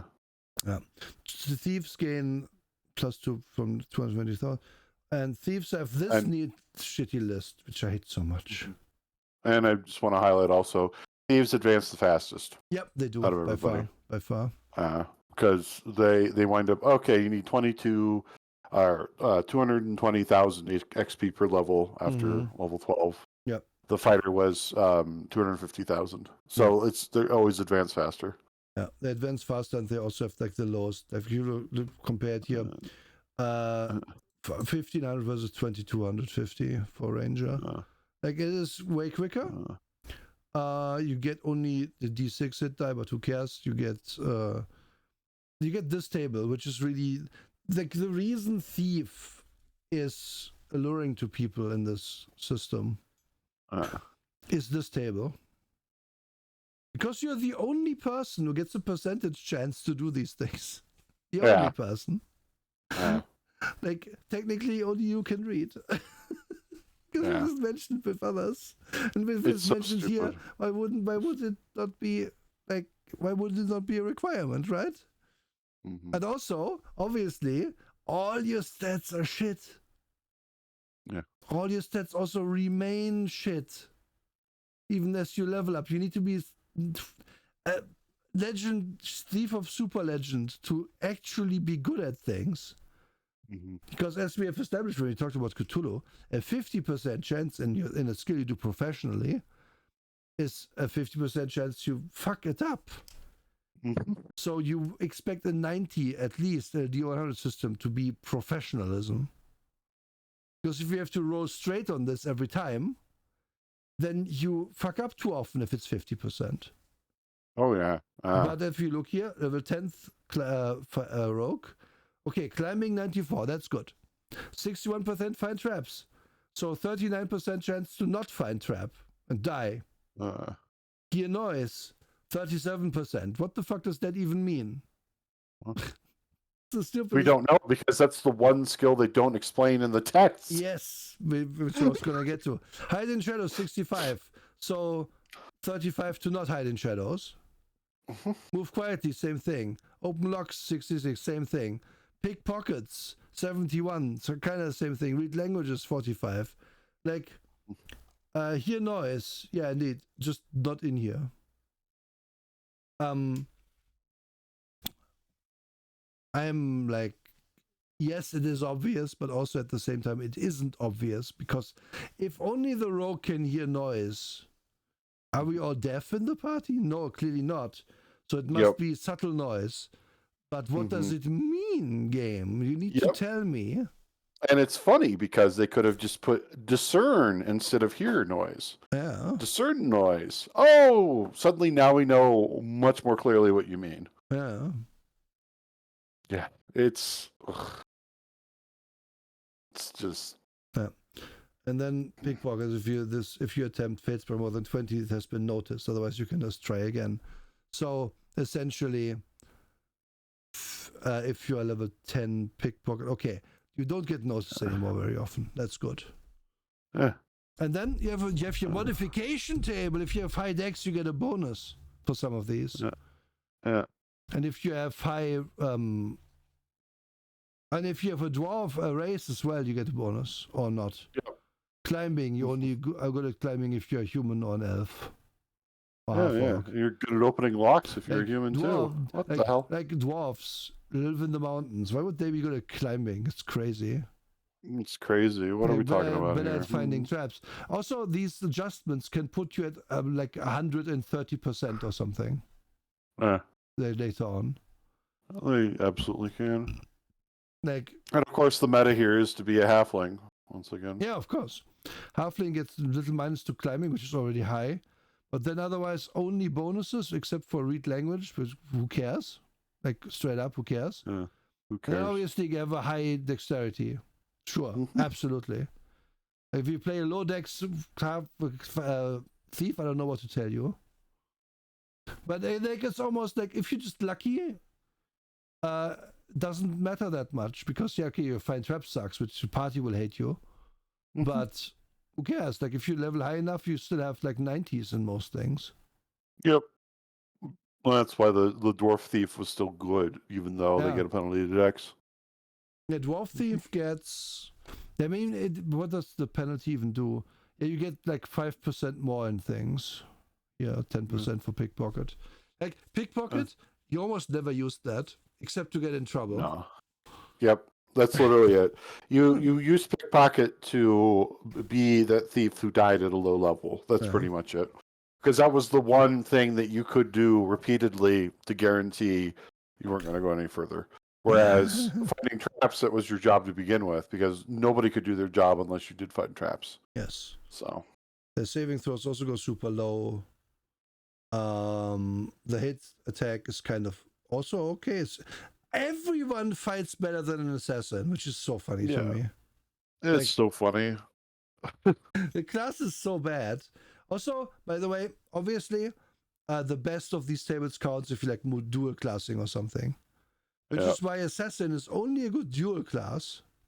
Yeah, it's amazing. But for that, everybody else. Yeah, that's the classes. Like we glossed over a lot, but who cares? Alignment is very defined here. We all know alignment, so who cares? Money is gold and platinum pieces. Electrum. Here's a big list of shopping you can do. Yay. Shopping. And it's actually smaller than most editions. Small, big list of shopping, yes. And now we have optional rules here, which are like roll your height and weight. Dwarf female is petite, 3'7", plus 1d4 inches, and weighs 100 to 120 pounds. Yeah, cool. I mean, this is fine. Who cares? Like, yeah, it's fine. Honestly, this is the only addition to go. Well, if you're curvy, you would fall within this range. And I'm like, you actually raise a good point. That's actually cool to include that. Problem though is that it's not curvy for me. It's stout. No, stout. Can't be a curvy male. Svelte, you are slim as a man. Yep. And you are small. You're petite as a woman. It's just like this gendered language here now. When your charisma doesn't even mention that charisma is like about people, like what charisma even fucking is. Interesting, very interesting. Yep. Almost like you are trying to obfuscate some things about this, but kind of failing. Oh yeah. Whereas if this was Dave Arneson, it would have been different. Then we have the spells. Yep. And this is when they wanted you to have like 12 or 10 spells per level, and then that was it. Yeah. You would roll on these tables to get spells. Yeah. So it was very possible that, for example, let's find cleric. That you rolled and you got light, which kind of actually made you happy because you can just have it fly around you and you don't need a torch. You can have a shield up, which is in a stinky dungeon very important. But you could also roll and get let's see what's the worst one. Remove fear. Remove fear probably for level 1. Yeah, it's very situational. Or resist cold, like depending as well. I call out remove fear for a very specific reason. We will go look at that specific spell eventually. Oh, yeah, we will. And you'll see why. Yeah. The funny part is with Wizard who gets 30, which how do you even roll on that? But they could get Tensor's floating disk if it's in you. Obviously, it wouldn't be called it's just floating it's disk. just floating disk. So you would just have a disk you could put treasure on that follows you around. Yeah. You're contributing very much to the party. And maybe a push spell as well to push dudes. Mm-hmm. Great. Yep. Did we mention you have limited of these per day? But yeah, this is still a pretty okay list of spells, especially first edition. A lot of these are not overlapping. You will not get color spray if you are a magic user, I believe. Let's see. They could also appear in different levels for different player characters, though. Yeah, that was an important thing, especially about this edition. Yeah. Mm-hmm. The color spray is here. And it did happen in third edition too, but only happened in a few situations. Yeah. It wasn't a constant thing like in this edition. Very rarely, yeah. And then we have a bunch of these. Okay, we're gonna go to remove fear. Right. Zoom, zoom, zoom. Oh, these are sorted by guys. So silence, resist, remove fear. This spell is a divine warding against fear, and it can also banish magical terror in someone already affected. In the latter case, the spell grants a second saving throw at a bonus of +1 per caster level. To a person not already affected by magic fear, the spell grants a bonus of +4 to fear saving throws for 1 turn. Okay. So, have you figured out why I'm calling out this one specifically? Because it's a reactive spell that is very short duration, question mark? It's reversible. Oh, you mean the reversible thing? There's a lot of them, yeah. What does that mean? Well, reversible means you can cause fear with this. Yeah, but it didn't explain that. No. I guess maybe it's somewhere. No. It's not. But Drake, this is the comprehensive list of first edition spells. It's not fair. It's the perfect example of how this falls apart very quickly. Perfect example. Because there are other ones that do explain it. I think Bless does, but Remove Fear, no, it doesn't explain how it's reversible. Okay, let's look at Bless.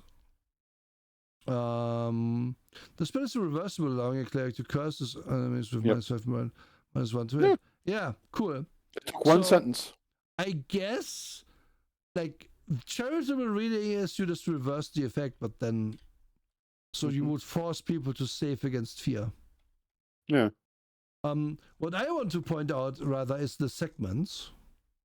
Yeah, segments is another part of this that will make everybody's eyes glaze over. Yes. What's a segment, Drake? Oh, or do you want me to explain?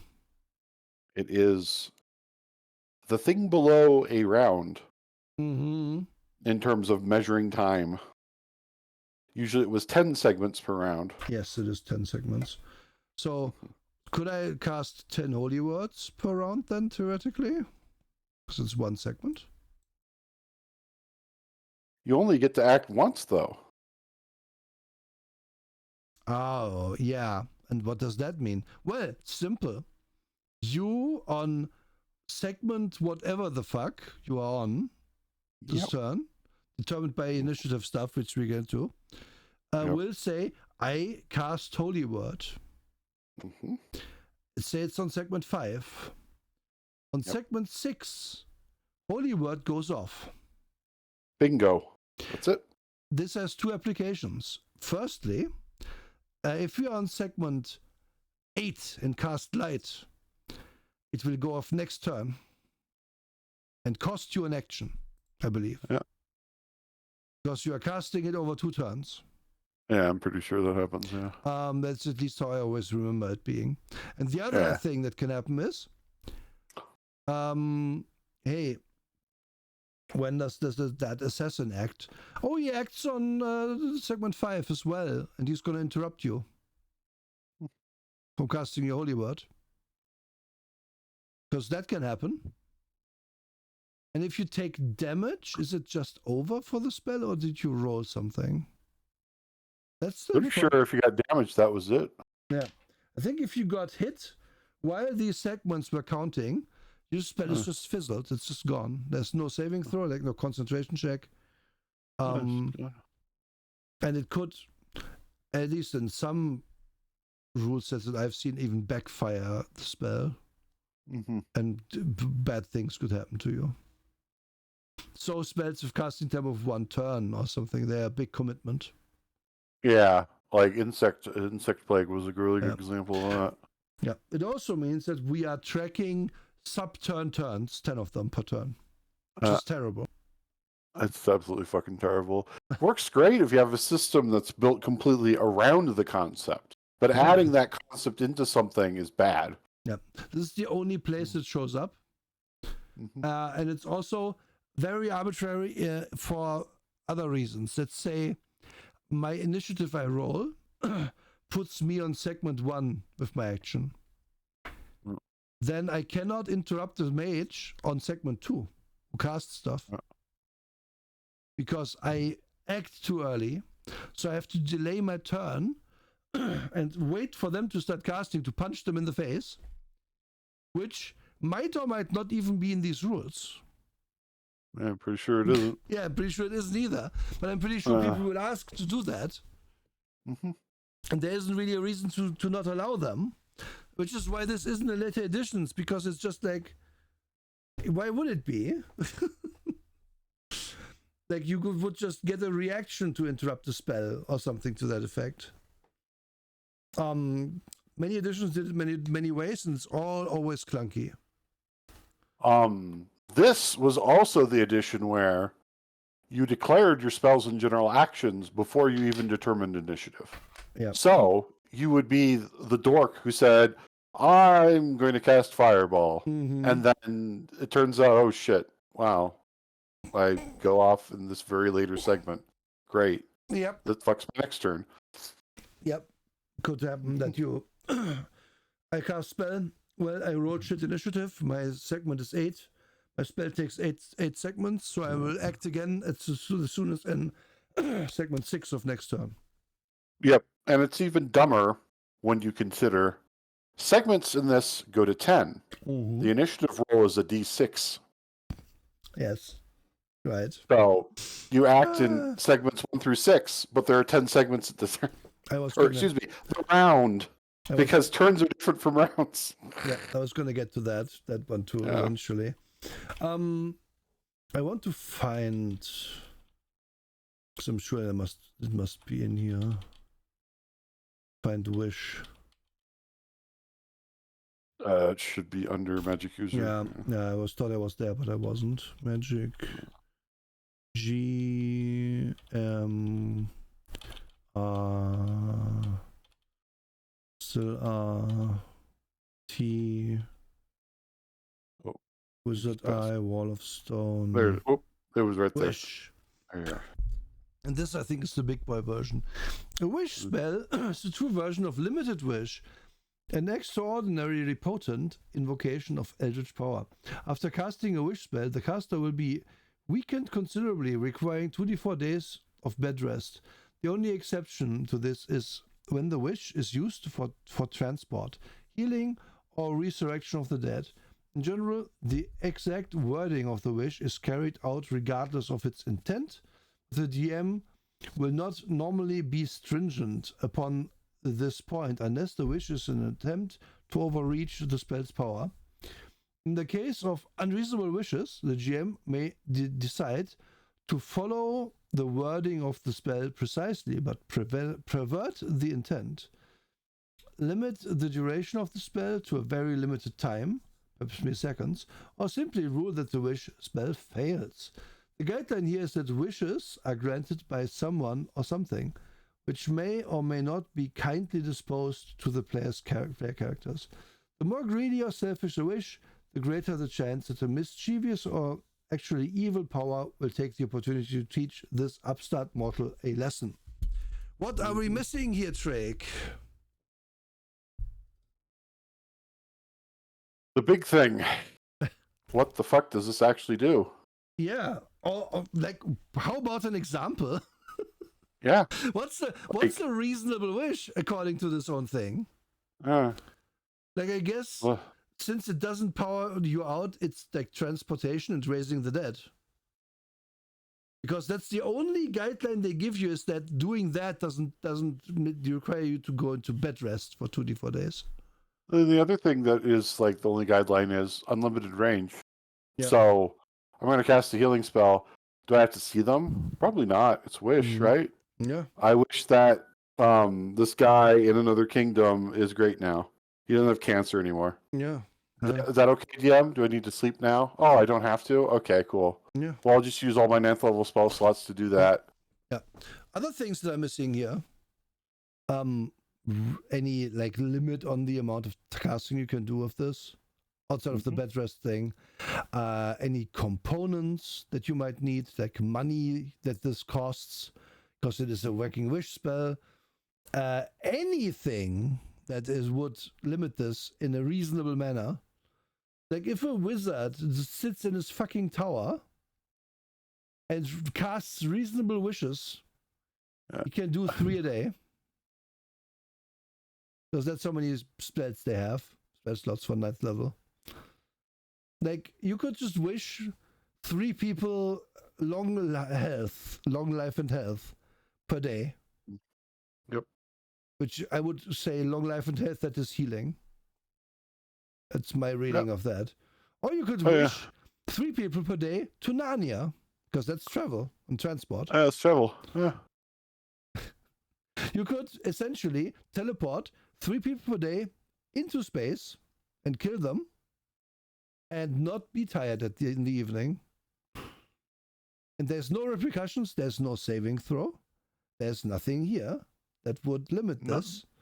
Yep. Except that the thing between the lines says the DM is gonna fuck with you. So what could happen is, if I wish someone into space, they get put back after a second because you didn't say they have to stay there. Lol. Yeah. I'm the DM. I'm so smart.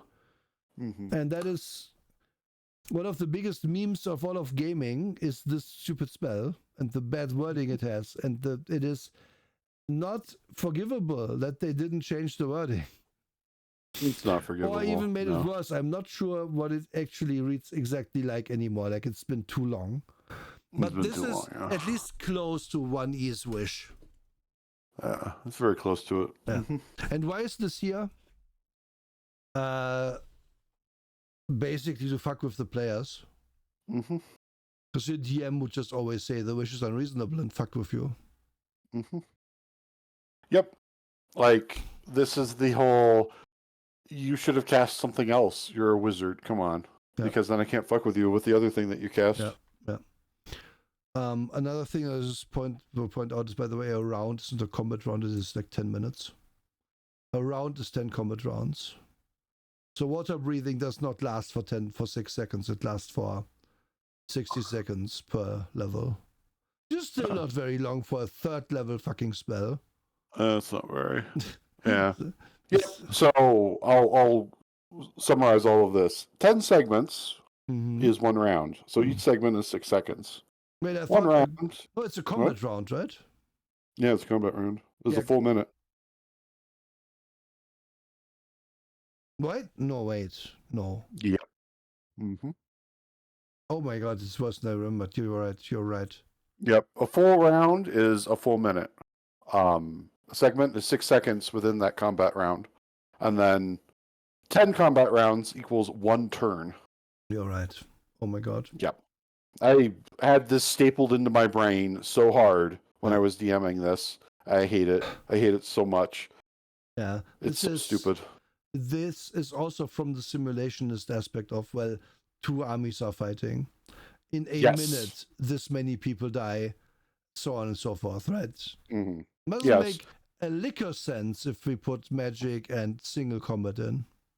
No, it doesn't. Because what it means is that within a minute, you attack 1 guy 1 time, and otherwise stand there waiting as if it's indeed a turn-based thing. of course, the game says it's supposed to be like, well, you are fighting each other, like your blades are clashing, shields are blocking, and then within that minute you get one opportunity where there's an opening to stab them in.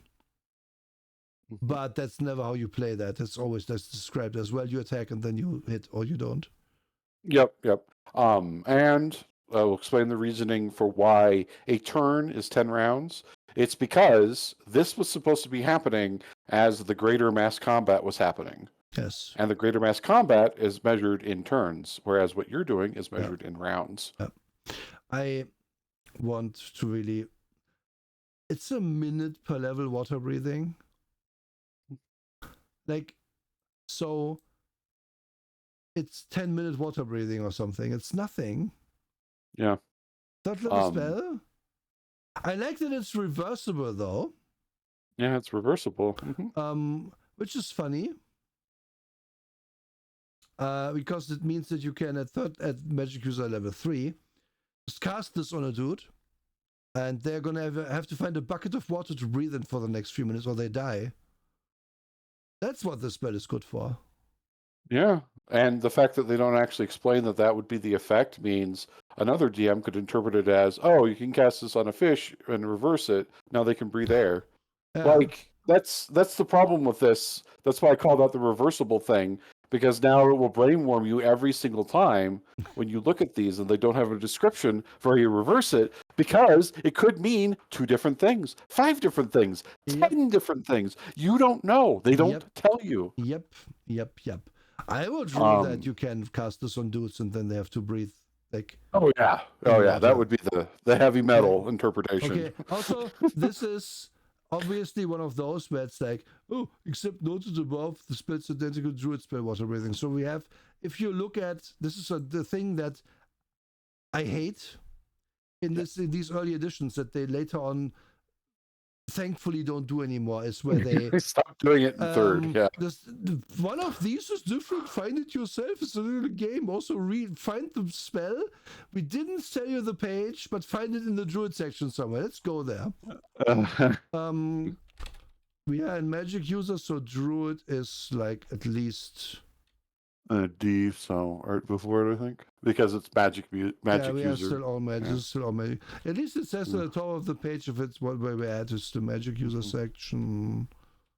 Magic user spells, druid spells. Okay, so at the end of druid, because water breathing, right here. And I'll point out why this is stupid. Illusions just should be between them. 6 turns per level instead of 1. Yeah, so 60 minutes per level. Yep. 5 segments instead of 3. Spell grants the ability to breathe underwater while the spell lasts. The reverse of the spell allows a water breathing creature to breathe in the air, so it does not kill people. Yeah, and it does have an explanation. Yeah. But you wouldn't know that by looking at the magic user version. So stupid. The other thing I want to know, they said 6 turns per level. Why didn't they say 1 hour per level? Yeah. And why is the magic user version the same spell level but 100 times worse? Literally like 1/60th of the duration. Yeah. Oh my god. It just keeps getting worse the more you look at this. Yes. Also, why do druids have so many fucking fire spells? They have Wall of Fire. They have Fire Trap. They have all kinds of fire spells. Yeah, which is also going to be, if we go look at Mage now, we're going to find that the Wall of Fire that they also get is going to be no description. Yeah. I hope they get Wall of Fire. I'm not even sure. But oh no. I assume Wall of Iron is here. Wall of Stone. Yeah, Wall of Fire. You went past it. There it is. Wall of Fire. Spell uses Wall of Fire, does the base damage, blah blah blah. And then you spell resembles the druid spell Wall of Fire. Thanks. Yeah. Thanks, jerk. Okay, let's look at this. So 2d6 hit points plus 1 HP per level damage. That's so bad. As a ring, its radius will be 10 feet plus 3 per level. Blah, blah, blah. So is druid just gonna have a worse version or a better version or what? All bets are off as we go up the book. Mm-hmm. T Wall of Fire. Yeah. One of the more dramatic examples of really magic is the Wall of Fire. Configuration amidst the searing heat. Flames inflict 44 damage plus 1 cast. So it's worse for magic users again. Because And 2d6 it only is gets better less. once you get to high level. Yeah. Yeah, 2d6 is less than 44. But druids can only go up to 14, so Yeah, that's how they balanced it, which is also pants on head stupid. there's no balancing that. It's just incidental. Well, I do love the tree spell. I use the word very sparingly when it comes to the decisions that they made that were supremely arbitrary. You are technically correct that it is balanced, but it is not. It is balanced on accident, is what I mean. Yeah, it's balance in the world of Gary Gygax, not balance in the fucking real world where we all live. And there's, I agree, Waggle said like wildfires and stuff. That is part of nature. I see the reasoning why the druid has fire spells. I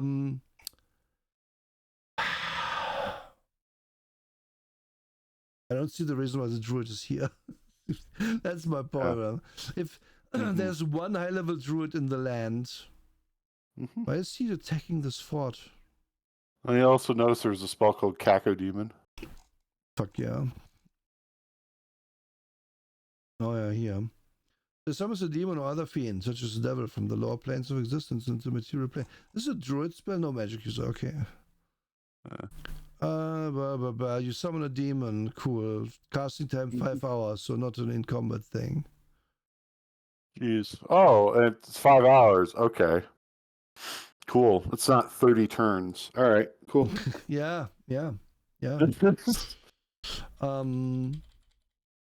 Anyway, I don't want to go over spells too long, but this is like the worst version of the spell list you already know.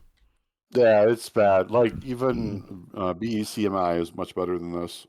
And the reason why BECMI was better than this was that they just limited it. And then they bluntly said at one point, hey, want to add more spells to this? Just make them up. Who cares? Here's your how to play chart. Oh, no. You're starting with time measurements, where they explain what Strictors did.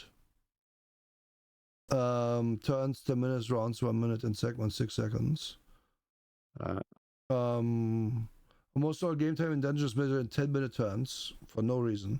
Movement, blah blah blah blah blah. Dividing number by 5 gives the number of miles the character can travel. And here we go. Here's the real explanation. I didn't want to correct you at the time, but here's the real explanation for why it's 120 feet for most people. It's because of encumbrance. Yes. This is really stupid. That's even stupider. Yeah, so a dwarf is always slightly encumbered. So, encumbrance is if you carry too much, if you found all the gold in the dungeon, you're going to have a harder time carrying it out. That's the point. You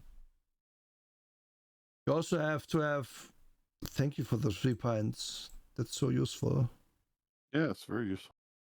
I hated this because this was verbatim in the German version as well, and because it would...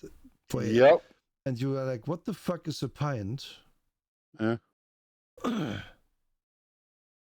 Gaining levels by experience. And the main line in here is kind of buried in the text.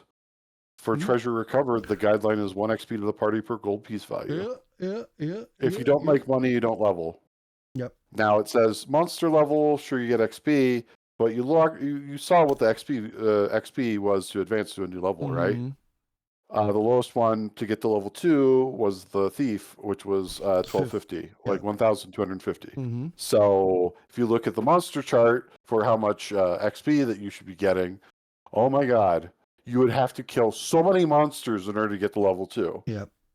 Thus the gold piece thing. So you have to rob, steal, and plunder. You have to be the colonialist swine that Gary Gygax expects you to be in order to advance in level in this game. Even if you're the lovely druid who's setting fire to the whole fucking forest. Because that's all the kinds of spells you have. Yes, we know these are all first edition spells, because this is supposed to be first edition. Yeah, I know. We realize that's why I drew attention to it, because it's funny, because it's not what you would expect a person in the modern era reading it. Yes. Yes. These are just not things that have been recreated for later editions. Yeah. Light and Vision has rules. Item saving throw tables exist. And Disintegrate is very good against everything in terms of getting rid of it. Yep. And Fireball was so common and had its own column. Yeah. Not the same as Fire Magical. Yeah. That's why Druids always missed out, because all of their fire spells were just not as good as Fireball. Yep. Wildfire, I sleep. Fireball, real shit. Yeah. So how does combat work? Well, we determine surprise with a d6. We declare spells and general actions. We determine initiative. D6, highest result is the winner. Each party acts in a segment indicated by the other party's die roll.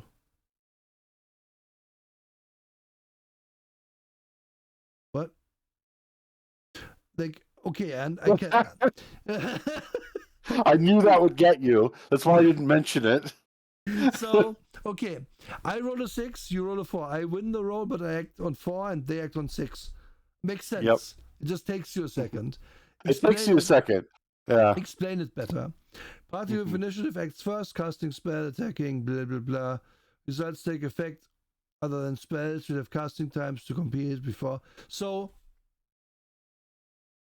paradoxically, you want to act second if you're a caster. Because how it is if the other guy already acted, they can't punch you in the face while you cast your spell. Yep. Which, if you realize that, again, a combat round is a minute of time, makes no sense. It's like I'm standing there, Drake is opposite me, I attack first, I poke Drake with my dagger, Drake takes damage, and it's like, I am going to cast healing. And then I stand there with my dagger, and I'm like, well, it's a fair cop, I already stabbed, I can't stab again. But they are now more vulnerable because they have to cast things. They have to like do particular movements and shit. No. Yep. It's fine. And now you just figured out why they have you declare spells and general actions before you even roll initiative. Yeah, but it doesn't matter. It doesn't matter. It doesn't. But that's the reason why they did it. Yeah, like my point is, okay, one side always gets, the side that loses initiative always gets to act second, but they get to interrupt the casters, while the side that wins initiative, their fighters win because they can attack first, but then the casters get fucked because they get interrupted. Yep. Yeah.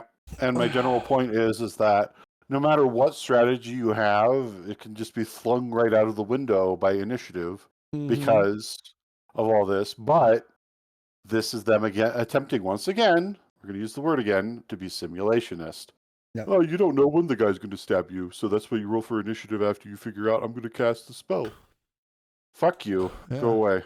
Obviously, though, it's not simulationist at all because it doesn't make sense. It doesn't make any sense. But that's the brain that they operated in. Yeah. So stupid. And then, it's a good initiative system if you need 2 pages to explain it.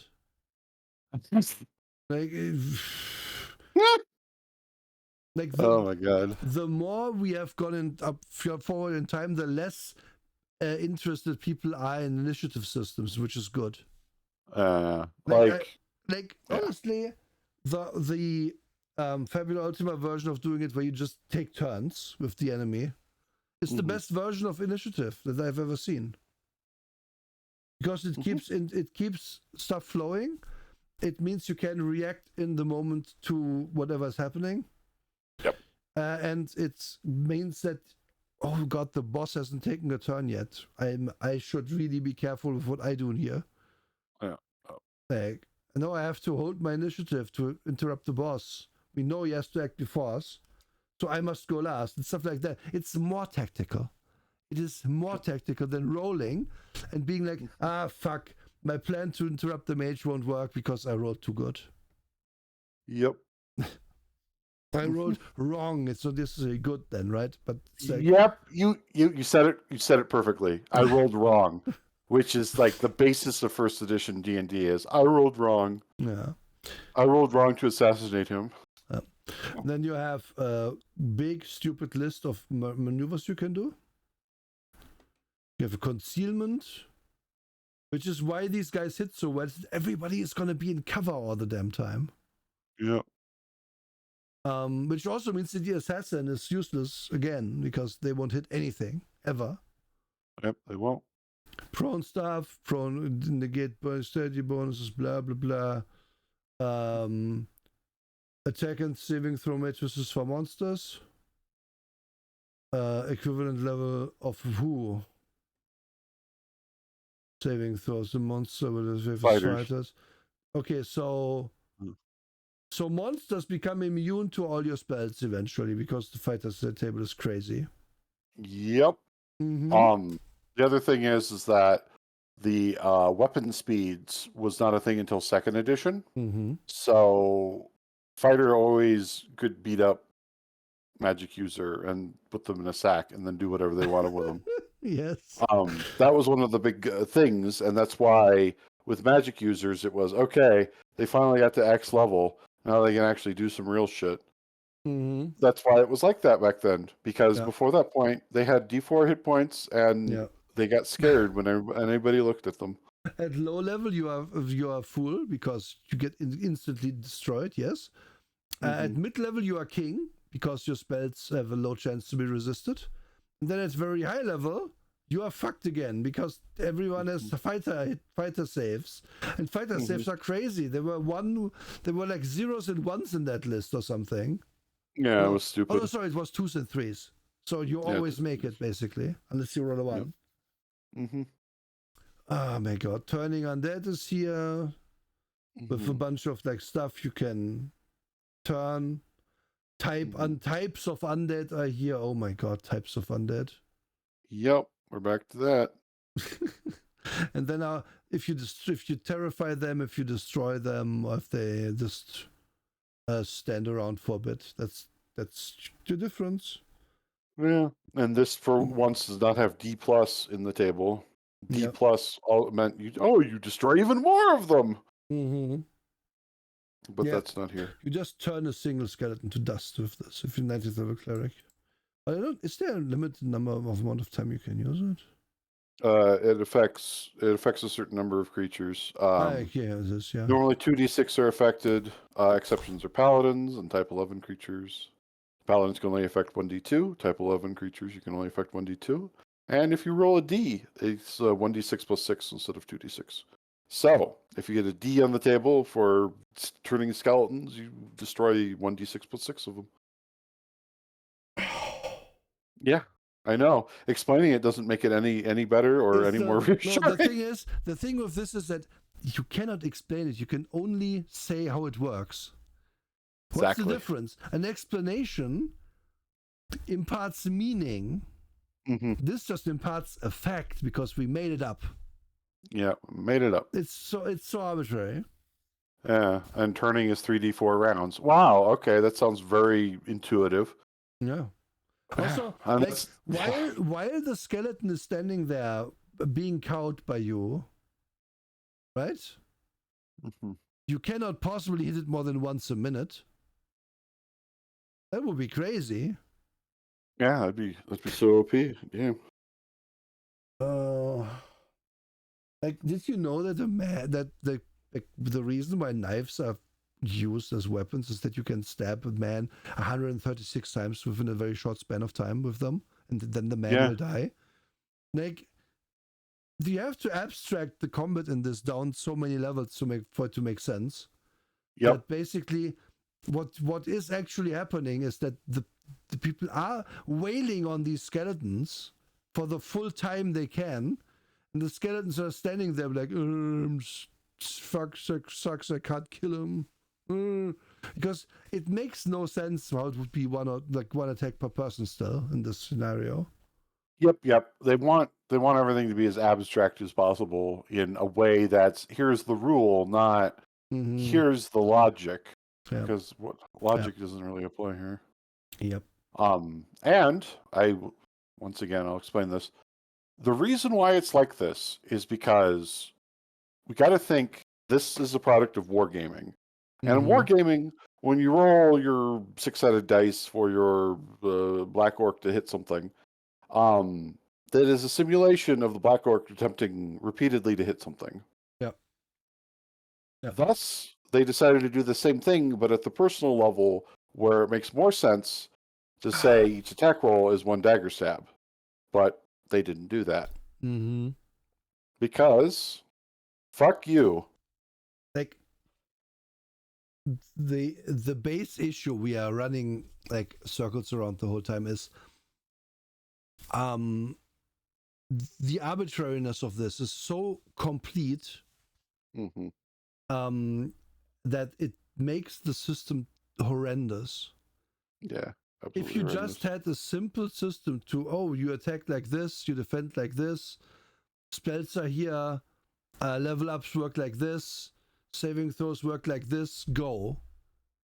It would be entirely cool and playable. But the reason it's not is that originally nearly all of these rules were obfuscated from the players.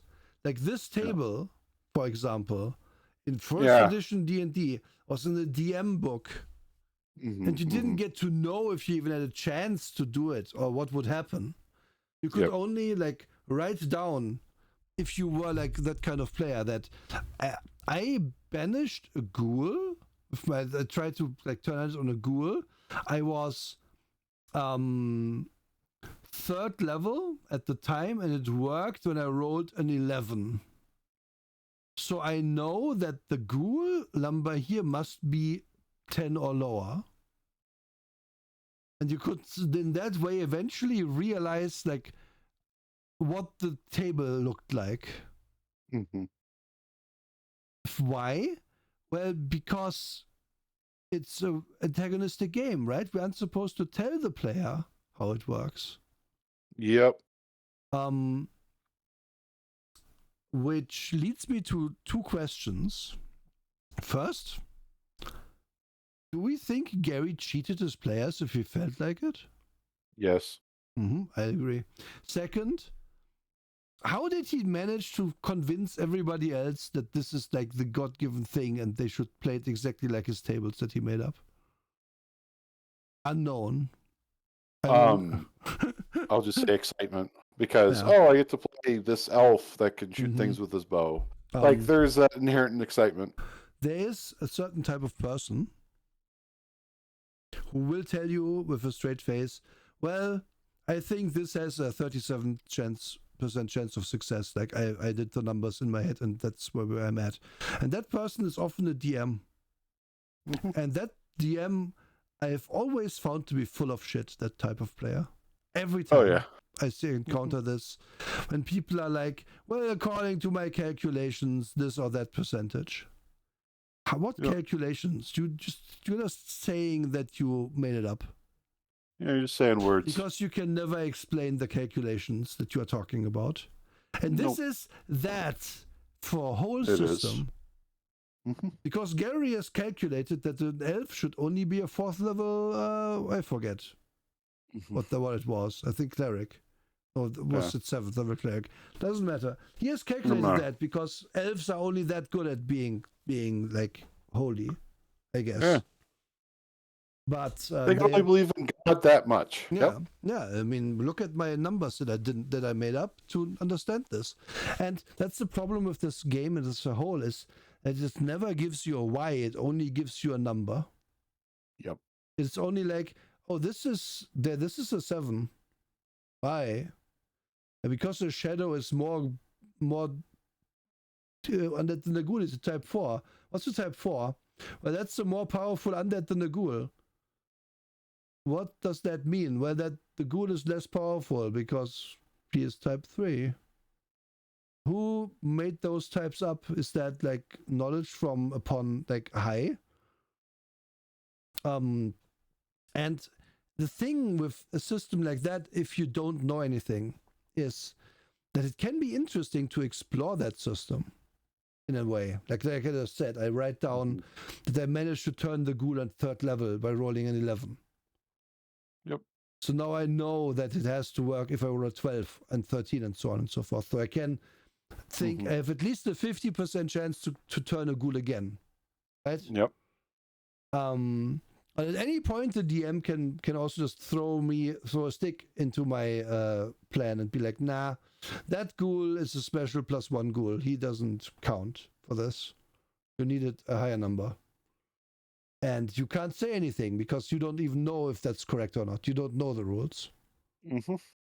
And I'm so very, very happy that as a like gamer, like society or gamer, it's the whole culture of the hobby has very much moved away from this garbage.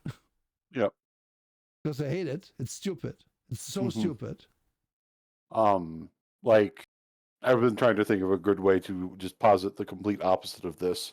And Shadowrun 4th edition comes to mind because when you roll those d6s, you know 1 and 3 is going to be a hit on average. Yeah. When you do a combat round, you know it's 3 seconds long.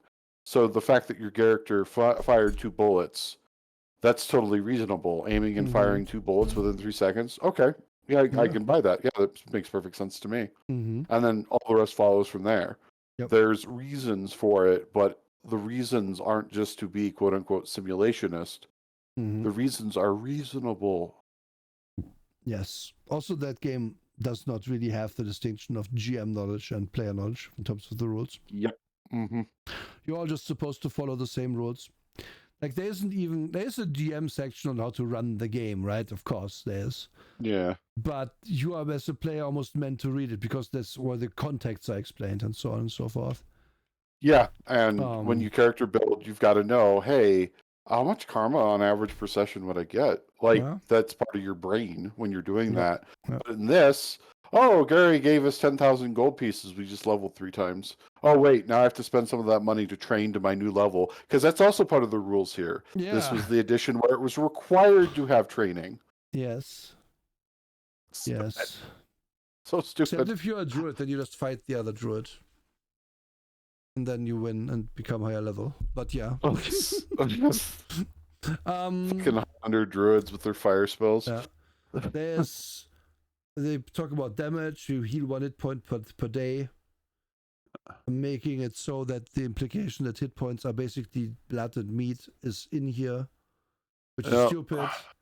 For a simulationist game, hit points should be a thing that you get way quicker, because they should always represent an arbitrary fighting spirit or fighting ability that you still have. Yeah, they should. This is also why you need a cleric, because you don't heal for shit. Or you don't care about natural healing because we are playing and after the fight we just lie down for a while. Who cares? And this was the one edition that said that 4 weeks of rest is a long rest, because it bluntly says if you rest for 4 weeks, you recover all your HP no matter what. Which really breaks my brain. Yeah. It's so stupid and arbitrary. Okay. I guess I'm laid up for a month. Later, guys. We don't have a cleric. Yeah. I hate it. You also, if you go to 0, then you start bleeding out. For every turn, you lose 1 hit point. Yeah. And if you go to -10 and from that you die, also you can just get stabbed again. You die pretty fast from that too. It's very arbitrary because you can easily take more than 10 hit points of damage in this. Oh, fast. Like say a fireball. Yeah. Dragon bite, yeah. Yeah. So most of the time your characters don't even get to roll on any of this shit. They just die. No. They just die. There's level drain in this. Yeah. Where they explain how to use hit dice, like how do you lose them? Characters multi-class, highest level experience, the characters I don't explain the hit dice part, no. But because the problem we always had when this came up, right? Like at least the first time this comes up, I guarantee you have this problem, because if you start a game in this, you don't encounter the idea of level drain immediately. No, you will play for a while, level up a bit, and then encounter level drain and be like, wait, I was supposed to write down what I had on my hit die? I just added it to my total. I think I had a 5, but I'm not sure. And then you're sitting there like, do I just roll the die to reduce it by now? That's exactly what the gold box games did. They rolled the die. Yeah. Yep. And then you have to write that one down in case you get to level back. Because otherwise, we can technically level drain, level up down us a bunch until we roll 6 for level ups. As if a ghost in your combat or something. To min-max. Oh no. Something strange and it don't look good. Who you gonna call? Level drain. Yeah, you just put a bunch of gold in a dungeon that you've already cleared. You put a ghost there as well. You pull him out. He drains your level. You roll a 1 on level drain. You take some gold out of the dungeon. Since you left with it, it counts as loot. You level up. You roll a 6 on health, and now you repeat that process. If you get lucky. No, of course that's not how it works. But this is the kind of stupid shit that people come up with when your system itself is so arbitrary that it doesn't make a lick of sense. Yeah. That's exactly it. Like, people that are thinking about this immediately. And so much of this stuff that's in here, it's great for one thing. Roguelikes. Yeah. That's it. Yep. That's why so many roguelikes are based on 1E D&D. Yeah, it's true. Like even those usually omit or make change of the rules to make it like less. Oh yeah, it's just that's the thing that inspires them the most is okay. The turn on dead table is game side. You never actually see it as the player, etc. There's morale damage you take, and eventually morale breaks. This is mostly for your friendly NPCs who run away eventually. Yep. Which is of course if the other side flees, you get a bonus and so on and so forth. This is basically probably verbatim from the book of like mass combat they're using. Yep. Because obviously you need like a chance that the other side's morale breaks. So it always happens in a fight eventually. Oh yeah. Then you have insanity rules, which is a nice word to use there. You can get anorexia or catatonia or some random phobia here for feeling from fear rolls. Yeah, you can get schizophrenia, even though it's been proven that has a genetic link. Come on. Yeah. My favorite thing is you can hire a link boy. Yes, I want to really just go past this and be like, oh my god, this is so. Why would you even like? Yes, I know it's supposed to be a recreation of these rules, but come on. Rewrite this in some way. I don't have it in the book. In any way, yeah. A link boy. What the fuck is a link boy? Usually hired to bear a lantern or torch. A link boy is typically a youth, but older individuals are not unknown. So this is a child you force into your service to carry your torch for you. That then probably dies in the dungeon. Yeah, so that you can carry a shield, Mr. Cleric, who didn't memorize light. No, you didn't roll light, so you're not even to blame. You have to bring the altar boy along. But, I rolled incorrectly, though, Nura. Yeah, oh my god, what a coinkydink that you happened to roll exactly the spell you wanted. But this, for all of you who are Legend of Zelda fans, that's why he's called Link, by the way. Because he's the bearer of light. That's it. Yeah. There you go. There's your random lore for the day, completely unrelated to what we're reviewing. What else is here? Like you can hire dudes. Yeah, these are people you hire. I don't know what to say. Tell you. I thought your brain slide out of your ear as you said that. Because this is also the shortest list of hirelings I've ever seen. Yeah. God. You get expert hirelings too. They cost way more. Well, okay, it depends. Scribe is okay. Limner is almost as expensive as a scribe. It's funny that a leather crafter is like a normal guy. You can just type. Blacksmith is specialized though. Like it's very arbitrary again. But depending on what level you are, you might only be able to hire these dudes and not these dudes. You just hire a limner constantly to paint your armor with symbols, and then ask him afterwards, "Can you also repair my armor?" Yeah, and here's some straight up stats for your mass combat. Hiring one pikeman costs you 60 XSP on 59 GP equipment cost if you have to buy that. Why would you if he's a pikeman? I don't know. Maybe someone is lucky, lost the gambling debt. Who cares? And then your leather worker will produce like a leather armor in 10 days.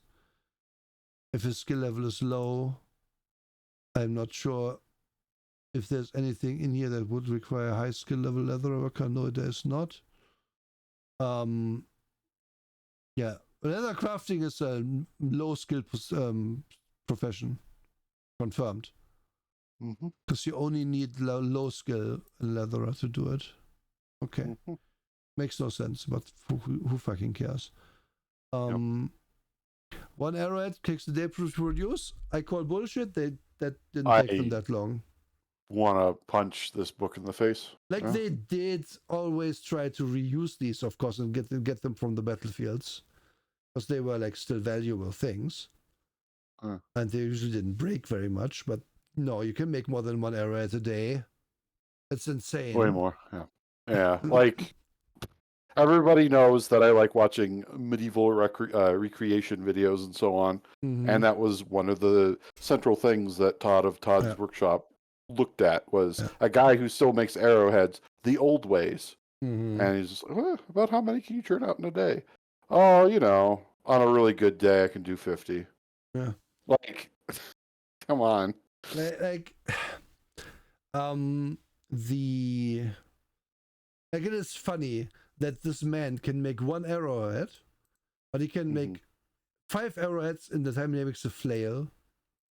That doesn't make any sense. No, morning size 2, which is more complicated because there's a chain on it. He can't make a sword at all because it's not on the list. Yeah. Like the arbitrariness carries through everywhere, and it's so weird. I have no idea what we are rolling here, but I also don't care enough to find out. Yeah. Like, I guess I get 4d6 of bowmen on my random recruitment table. Oh yeah, it's the mercenary table, of course. Yeah, okay, it makes sense now. Random mercenaries, yeah. Non-human mercenaries, sages for different shit that you could hire. Because you don't have your own skills, you have to hire a sage to talk to you about fun guys. About mammals or marsupials. Yep. You hire a sage to ask about your elven wife. Is she a mammal, sir? No, she's a marsupial. All elves are marsupials. See, she has a pouch here and all this. Yes, the long ears, they therefore hang for the baby to climb onto and get into the pouch. Whereas this gnome here, he's obviously a crustacean. Yes. That apparatus of Quellish. Yes, we have this small hammer to break a skull. Oh my gosh. There's more rules on fucking hirelings in this book than there's rules on like anything else. Yeah. And it's to its detriment because this they had all this stuff for hirelings and henchmen. It was done better in 2nd edition, and it was done better in other editions. It was done better in OD&D too. And another reason why this is also stupid is that this is mostly for the DM to play with himself. Yeah. Literally. What can they hire? Oh, they can hire the artillerist.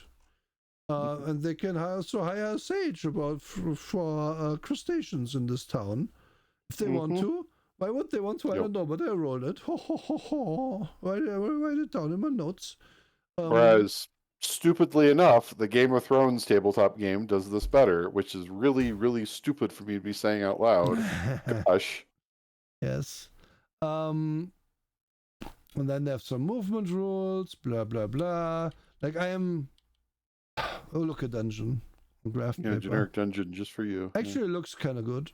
I don't mind this look, but yeah, just like as an example. And then like, these different areas get an explanation, and then we have a little example of play. Oh, nice. And then we have big tables on how to generate random shit that's on the ground. And noises. And religious symbols and torture chambers, and oh my god, there's so many tables here. What's the purpose of this? Well, you could just roll on this all the time for people what they hear. Like they could just be randomly hearing what is it? What is it here? A coughing or scuttling.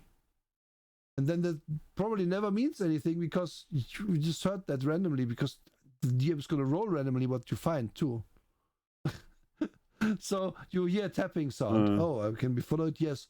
You find a giant. What does he do? Is he tapping anything? No, he's just there.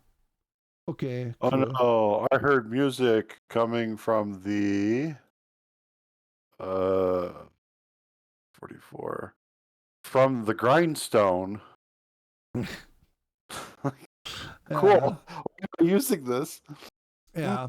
Like these tables are not in themselves terrible, but they are kind of like just, like like a bit superfluous. We are not going to create an interesting place just rolling on these. Yeah, it evokes the Ryan Reynolds, but why? Like, a lot of this book does do that. bread is more common than grapes.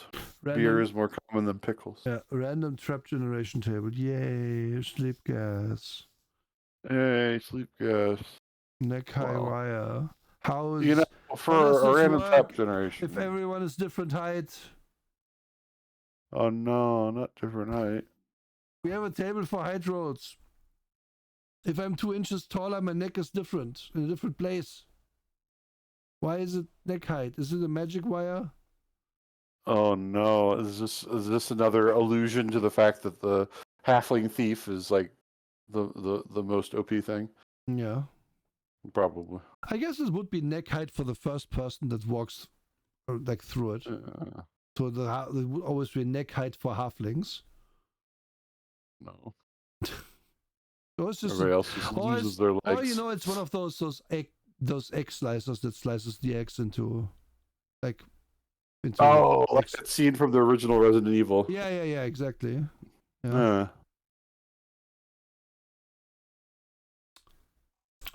Attitudes dispenses counterfeit coins, dispenses counterfeit gems, reverse gravity. What is this table? Oh, it's a trap. Oh god. So you could roll a trap that does this as an outcome. It dispenses counterfeit coins. Oh no, I'm gonna roll for mine. Okay, roll a kind of trap first. D100. Okay. D100 random trap. I got 66. So poison spear ballista. Okay. Its features. Let me show you its features. It's in an arch. So we got a poison ballista trap in an arch. Okay. That has a special attribute of, what is 82? It sinks. So it stabs you with the poison and then you're paralyzed and you sink to the ground. Okay. It comes from the archway. So, you walk under it, you get stabbed right in the top of your head, and then you sink to the ground. Yeah. Yeah. Yeah, my head hurts. Literally. You just say, my head hurts, and sink to the ground. All right, here's another one. Ceiling block drops behind players. The feature it comes out of is the ceiling. Literally the ceiling. That makes sense, at least. Wow. And then its special attribute is it dispenses counterfeit gems.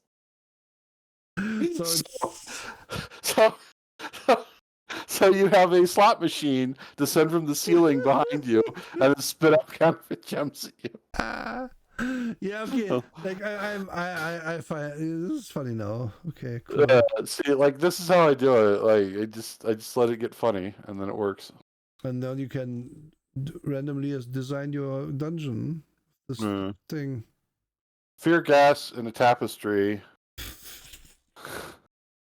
That has distorted depth. What? It's just a stinky tapestry that's really deep. Oh, it's a sticky tapestry that's like one of those magic eye paintings, but as a tapestry. It's very stinky. I hate this. I hate this so much. It's so dumb. Like these random generation tables were always in these early books, like stinking up the place with 50 pages of nothing, because you would never use these. Like you would roll on these once or twice for fun. Yep. And then describe that there's a broken arrow in this room on the floor. And the players will stand there like, ooh, does it mean anything? And you're like, who knows? And then the secret, you're like, nah, doesn't mean shit. I just wrote this. So include new monsters and they can count it. Oh yeah, right. There's now, of course, there's many pages of encounter tables, which I don't care to look at. Doesn't really matter. Like a third of this book is tables per volume, and the half of those are the encounter and random bullshit tables. And there's a lot of spell entries that say, "Go look at this other spell from the other class." Certainly. And then we have some of these, like here are monsters now, which are tribal spellcaster, men, bandit, brigand, buccaneer, pirate, dervish, nomad. Number encounter 30d10. Wow. For every 30 dervishes, one additional third level fighter. For every 40 dervishes, one additional fourth level fighter. For every 50 dervishes, one additional fifth level fighter. Clerics, if under 25 dervishes, 10th level cleric and 2 assistants. Under 250, 11th level cleric and 2 assistants. These are all humans, by the way, because these have to be humans, because otherwise they couldn't be high enough cleric level. There's a 50% chance for 30 dervishes that magic user will be present. The magic user will be a 7th or 8th level. If more than 12 dervishes are present, his 2 assistants of 3rd or 4th level. Dervishes are normally mounted on light or medium war horses. Blah, blah, blah, blah, blah. So what's the problem with this, if you haven't spotted it already? The DM will gonna sit here, okay, I rolled dervishes on the random encounter table. Now I have to roll how many dervishes? So 30 d10, d10 is 5.5, so it's an average of 160 dervishes or something, so 165 dervishes? Yeah, 165. I rolled 158, so yeah. Like, I was very close to the average. Nice. So now I have to look at this. So meaning we have 5 level 3 fighters, 3 level 4 fighters, and 3 level 5 fighters in these dervishes. The others are assumedly level 1 fighters or just commoners. Who knows? They are fanatical devotees to religion, getting +1 to combat, never need to check morale. Awesome. What's religion? Who knows? Doesn't matter. And then we have a cleric with 2 assistants, and we have a chance per 50 dervishes of a magic user. So we roll 15% D100 3 times or 4 times, or maybe we just add it up to 60% and roll that. And then we have to generate these clerics and magic users, which we didn't do beforehand, because why would we? Yeah. So the gaming night is over, because I have to roll dice now and make guys. So your random encounter table has failed me miserably to help me make my game.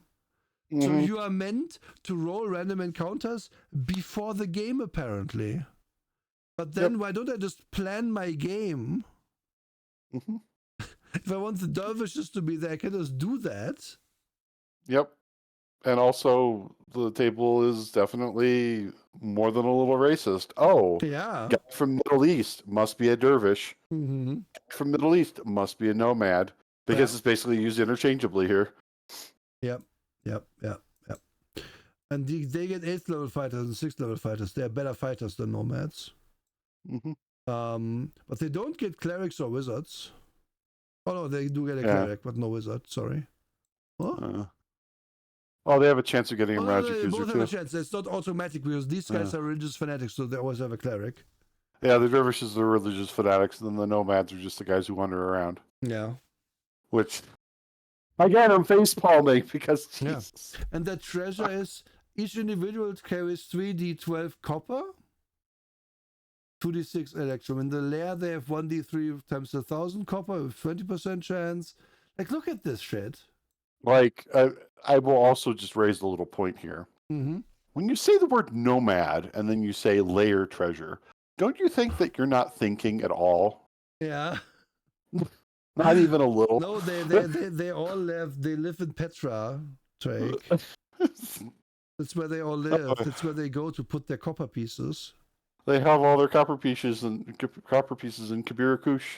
Yeah. That's where they keep them. They We're just going to refer to it as Dervish Town now. They hammer it into roof tiles, you know? Yeah, roof tiles. Yes. For the hot, sunny day. Like imagine sitting here. Pilgrims. Sitting there being like, okay, we have 158 dervishes. So now I have to roll 3d12 copper pieces per dervish. So I have to roll 470 something d12s and add them up. Yeah. And also there's 2d6 EP in brackets, which I don't understand why that's there. Oh, because electrum is twice as valuable as copper? No, couldn't be. No. It's not. No. There's also silver, which comes after copper. Makes no sense. Yeah, this just broke my brain. What the fuck? 3d12 versus 2d6? Like 36 versus 12? That means that electrum pieces should be 3 times. Oh my, fuck you. Just fuck you. Fuck you. It's half and then 4 times? No. It's so. Fuck you. It doesn't even make sense. And then the layer is you. I like that you can roll this and then roll the chance. Mm-hmm. So basically, the layer could also just be empty. You could just be empty, yeah. Or they only have. Yeah. They for some reason only have electrum pieces. They're really hoarding those. For some reason, they only have 1d6 times 10 gems that were the fake gems that shot out of the archway. Yeah. And these numbers are like, you are meant to have your own hirelings or run away from everything, I guess. Because 10d10 pilgrims appear. Like, what the fuck? Yeah, that's an average of 55 pilgrims, I guess. Cool. I really want to fight them because that doesn't sound like a fucking bullshit moment. 50 d6 merchants appear. 50 d6 merchants. 40 d10 demi-human dwarfs appear. 40 d10 or 20 d10 elves. Or 40 d10 gnomes or 30 d10 halflings. Why is it so fucking arbitrary? I mean, d10 halflings versus gnomes appear. Why are there on average 22 more gnomes and halflings in a traveling party? Please explain. Please someone explain. I need to know. Also, wait, 1 plus 10, 1/10 plus 1 per hit point. Oh my god, so you must slaughter all of them. Wait, no, that makes no sense. Level 1, 10 XP plus 1 per hit point. Level 2, 30 XP. Okay, that's what it means. So all these dwarfs you encounter will be level 2. And all the dervishes will be level variable. Wonderful. What does that even fucking mean then? Where's the variable that you're supposed to look at? Are they all level 10 dervishes? And some of them will be lower level because... This is Steve. We taught him wrong as a joke. And it gets even worse when you look at the demi-humans because it's just like, okay, we've already established halflings make really good thieves. Yeah. What is the one thing that you can't randomly generate here? Halfling thieves that are in charge of you would expect it. So they are all fighters then? They're all shitty fighters because they can't be very high-level fighters. Cool. Like humans in OSRIC are evil and so you wait. Oh my god, this is also the one. Oh no. What? So we meet some batracians, which are frogmen. Yeah. And the Neurons are the less advanced frogman tribes. And then you have females of them and efts, which are young ones, tadpoles of them. Yeah. So you can encounter 2 different type of frogmen. Mm-hmm. And then they each have 75% of the males amount of females. Yep. Which you have to like do that math on your own time, I guess. Mm-hmm. And then they have 200% of that female number of like young ones. Are these evil? Does it say? Chaotic evil. Yeah, you're supposed to slay them, but the babies are neutral. So if a paladin slays the tadpoles, he's gonna lose his paladin status. Yeah. Good job, game. 66 bugbears, the smallest amount of anything we've encountered so far. Let's see how low we can go. 10d10 cavemen, 20d10 gnolls, 2d12 flints, goblins. I'm sure 40d10 goblins. Okay, 20d10 grimlocks, 20d10 hobgoblins, 40d10 kobolds, 10d4 lizardmen. That's relatively few. What is this game? Like, we keep. What is it assuming? Is it assuming we have an entire army behind us everywhere we go, even at level 1? Like giants are actually less threatening in this by a lot than like encountering 30d10 orcs. Yeah. Like I would rather encounter a d2 of giants, which is 50% chance of one fucking giant. Sure, they do 66 damage, but did you know that each of these 40d10 orcs, or 30d10 orcs, can also attack for damage? Yeah. I think it's worse on average, the amount of damage that you could have. Yes, 100%, because it adds up so fast. Yeah. But, you know, Cyclopses, they're pretty easy, but they don't want to encounter Cloud or Fire Giants because that's D6 or D8. That's so many more. D8 Frost and D10 Hill Giants. D10 Hill Giants, guys. Usually one is an encounter. Storm Giants, D4 Ettins, D12 Trolls, D12 Giant 1d6 Trolls. Ogre Mages. Oh my god. Giant 2-headed Trolls. D3 for that. D2 Spectral Trolls. Holy fuck. Dragons, D4 Black Dragons. Hell yeah. Oh, no. All of them are D4 for dragons, I'm sure. Yeah, they are. That's terrible. That's terrible. Oh, gold's D3. Oh no, not the gold D3. They have single kids. They're higher. They're higher level, like social class. What's a babao? Because we only have 1d3 of those. Oh yeah, there's a weird bony demons. Demonologists of haunt demons. Oh, those guys. Yeah. Those guys are fucked. So class A. We have class B demons. Hell yeah. Hell yeah. This is first edition, baby, where they get the demons classified. Demonet, officially the first kind of thing that is in this book that comes alone all the time. And doesn't actually look that threatening. Demonet. Yeah, it's only like 6 + 1d6 hit dice, too. Demoniac is the major demon, human, female. Okay, so same thing, but I guess it's it's an only child, which makes sense. Oh my god. Succubus, you encounter only one. Closet, you only encounter one? Fuck, it's weird. What? Like, I'm still so far in the demons. It's so dumb. Oh, Tyrannosaurus Rex. How many? 1 or 46? 46 Ah! 8 hit dice, 26 damage. Oh, wait, no, that's the Albertosaurus. Okay, that's more understandable. Right. But Tyrannosaurus is still 1 or 2d6. 2d6. Yeah, okay. Oh my, what? 20 hit dice, 3d10 damage. What the fuck? Imagine rolling that there's 12 Tyrannosaurus Rexes appearing over the horizon. 12 Tyrannosaurus Rexes appear. What do you do?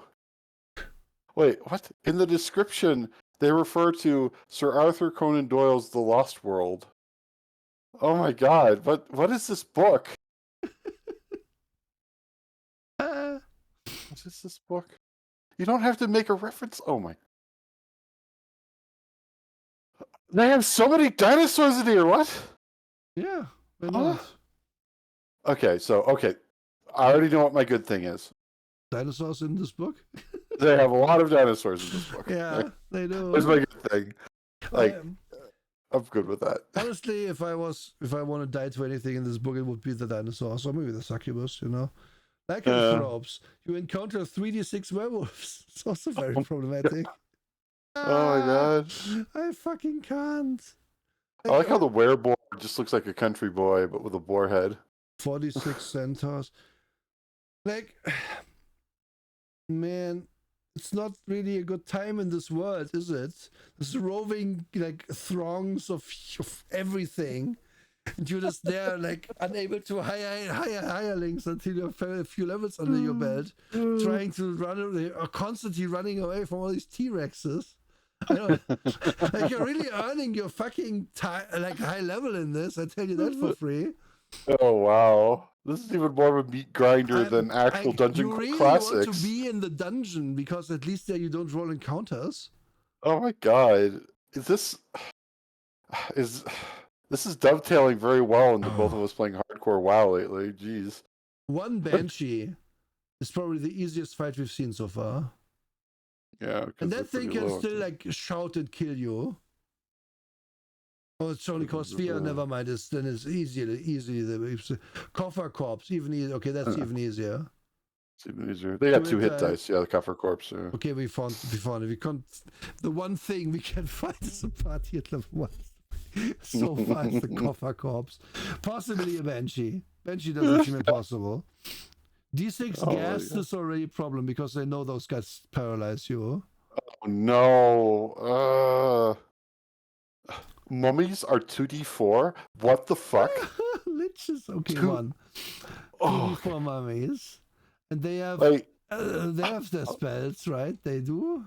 Yeah, the spells and oh no. And if they have a buddy who casts Raise Dead on them, they just turn into a 7th level fighter. Oh my goodness. Yeah. Skeleton 3d10, Spectre d6, Vampire. D4 vampires is also pretty fucked up. That's really fucked up. What the fuck? Especially in this edition. Juju zombie d6. Okay, what's the stupidest number of animals? Normal animals. Why would you encounter more carnivores than normal animals? What? Carnivorous ape is here.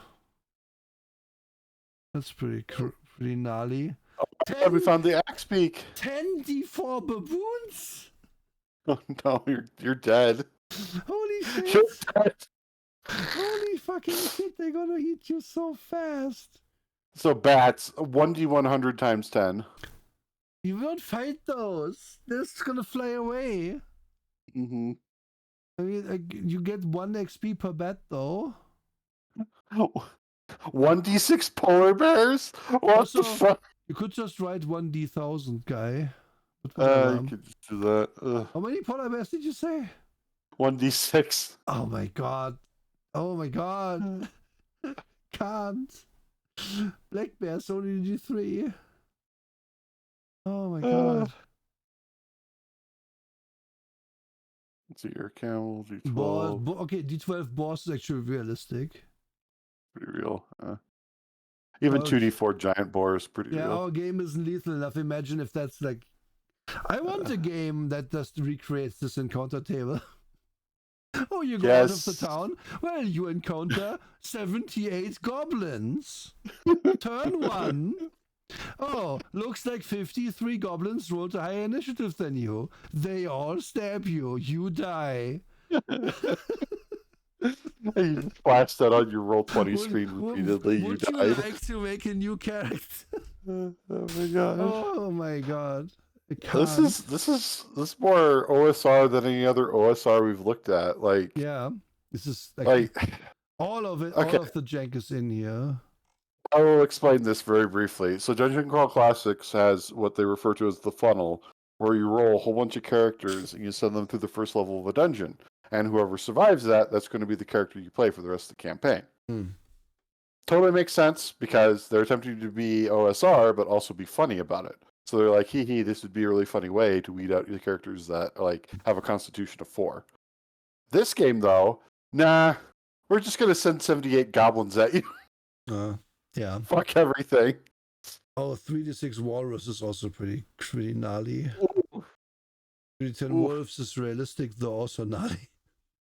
One Wolverine. Okay. Realism. Yeah. Let's see here. Now we're getting into the weird stuff. Ants. 1d100 workers. Giant ants. Giant ants. Oh god, you're also very dead. Let's see here. 2d2 Bagus is pretty okay. 20d10 giant bees. Yeah, I don't like it here. I don't like. You stumble into their lair. What do you do? Shit myself. 44 blink dogs. You can't even run away. Oh no! Don't blink. We're actually finding some solitary creatures which are also all fucked up. So wait. D6 cockatrice is also a new brand of fucked up because they all They got have carbuncles in here. Yeah, they do. Your uncle does crave the carbs at all times. Crypt thing is solitary.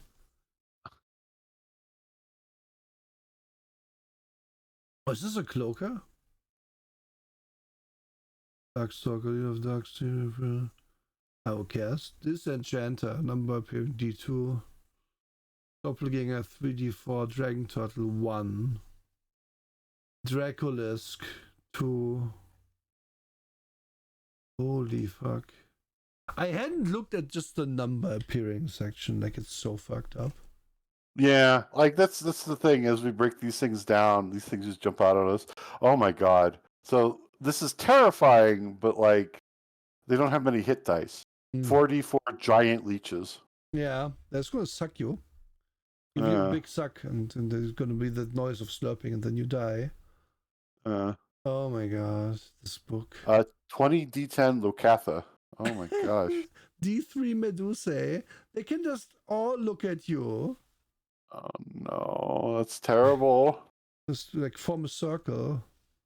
D8 Minotaurs is also gnarly as fuck. Those guys do damage. Well, they really do. 10d10 mongrel, man. Like, honestly, as much as I fear the big creatures in this, like the like hordes of tiny bullshit that are going to kill you immediately are so much more terrifying in this. Way more terrifying.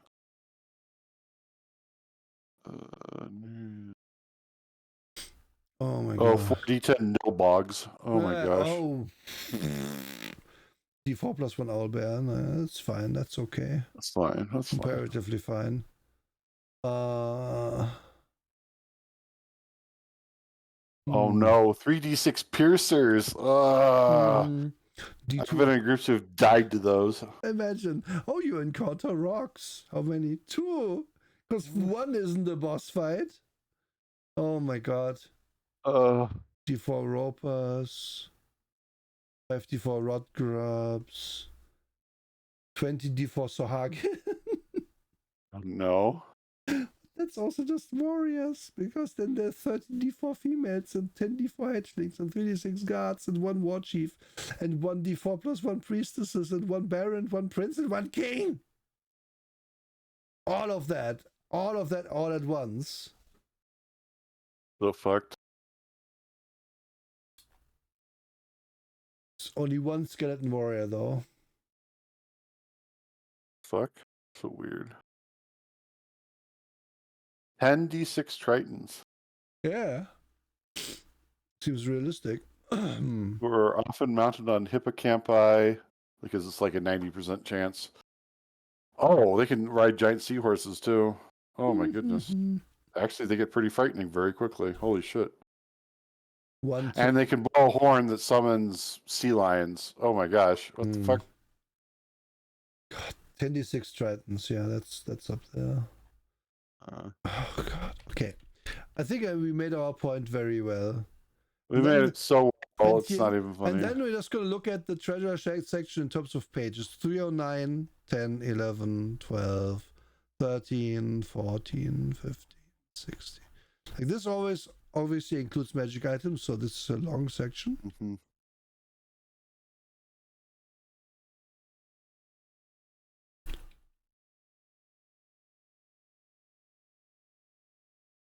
And I think it's actually the finest. No, it is.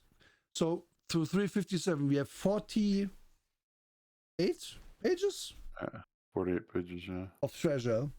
Which I'm sorry that we glossed over that for you, even though you are here, Waggles, but I can't. I can't anymore. It's probably the best section in the book because it just tells you a bunch of bullshit you players find that's valuable. Yeah, they add a few things that actually weren't in first edition because they were having fun with this section. Yeah. This is the one section where they have like a couple things. Yeah. And then if in case you didn't, oops, I scrolled all the way up, that's a mistake. In case you didn't have enough tables before, here's all the tables again. Yeah. Yeah. Here's your loyalty sheet, here's a bunch of, here's a glossary. Here's advanced adventures. Here's some adventures people wrote for this game. I hope all the dervishes appear in it. I hope that that's all we fight in one of the adventures. Dervishes. And here's their open license, which is fair enough. So yeah, fair enough. What's the verdict for this one? Guilty. Very guilty. Guilty. Not even a pleasure, just guilty. This is obviously not a good book. Like it's not. No. But here's the thing, right? Arguably, the first edition that was actually good of D&D is third edition. Yeah. Because this would be carried forward into AD&D, pretty much. Like all this bullshit is the AD&D still. Yeah. Like not all, but most of it is in AD&D. Most. It is just as arbitrary. There's Stacko, there's no skills, there's pointless little like modifiers to everything. There's like dwarves who can detect the slope if you want them to. All that stuff is there, but none of the playability. Yep. It's terrible. And I don't think it is worth saving this for posterity. Yeah, it is. But it is not. I really don't like that people apparently actually publish for it and they actually play this. Because I have to assume someone plays it if there's published adventures. Yeah, somebody does. My genuine question to those people would be, why? Why would you ever like not just dispense with all the bullshit that's in here and play a normal game? Like if you like D&D and like the mathiness, like 3rd edition is there for you, 3.5 is there for you. It has unlimited content written for it as well. And if you like think it's not crunchy enough, this isn't really crunchy. This is just facts put in a big book. This isn't like there isn't a logical through line that you can ever like find in this that will make the system make sense to you. It's only arbitrary. It's arbitrary from top to bottom, and you will never like make sense of it. You will only learn it like rote, like you're memorizing a poem or something. Yeah, that was very apparent when I recited the segments, rounds, turns thing for you just from pure memory, because you have to beat it into your brain in order to remember this stuff. There's nothing that has a through line. There's nothing that's reasonable that involves reason.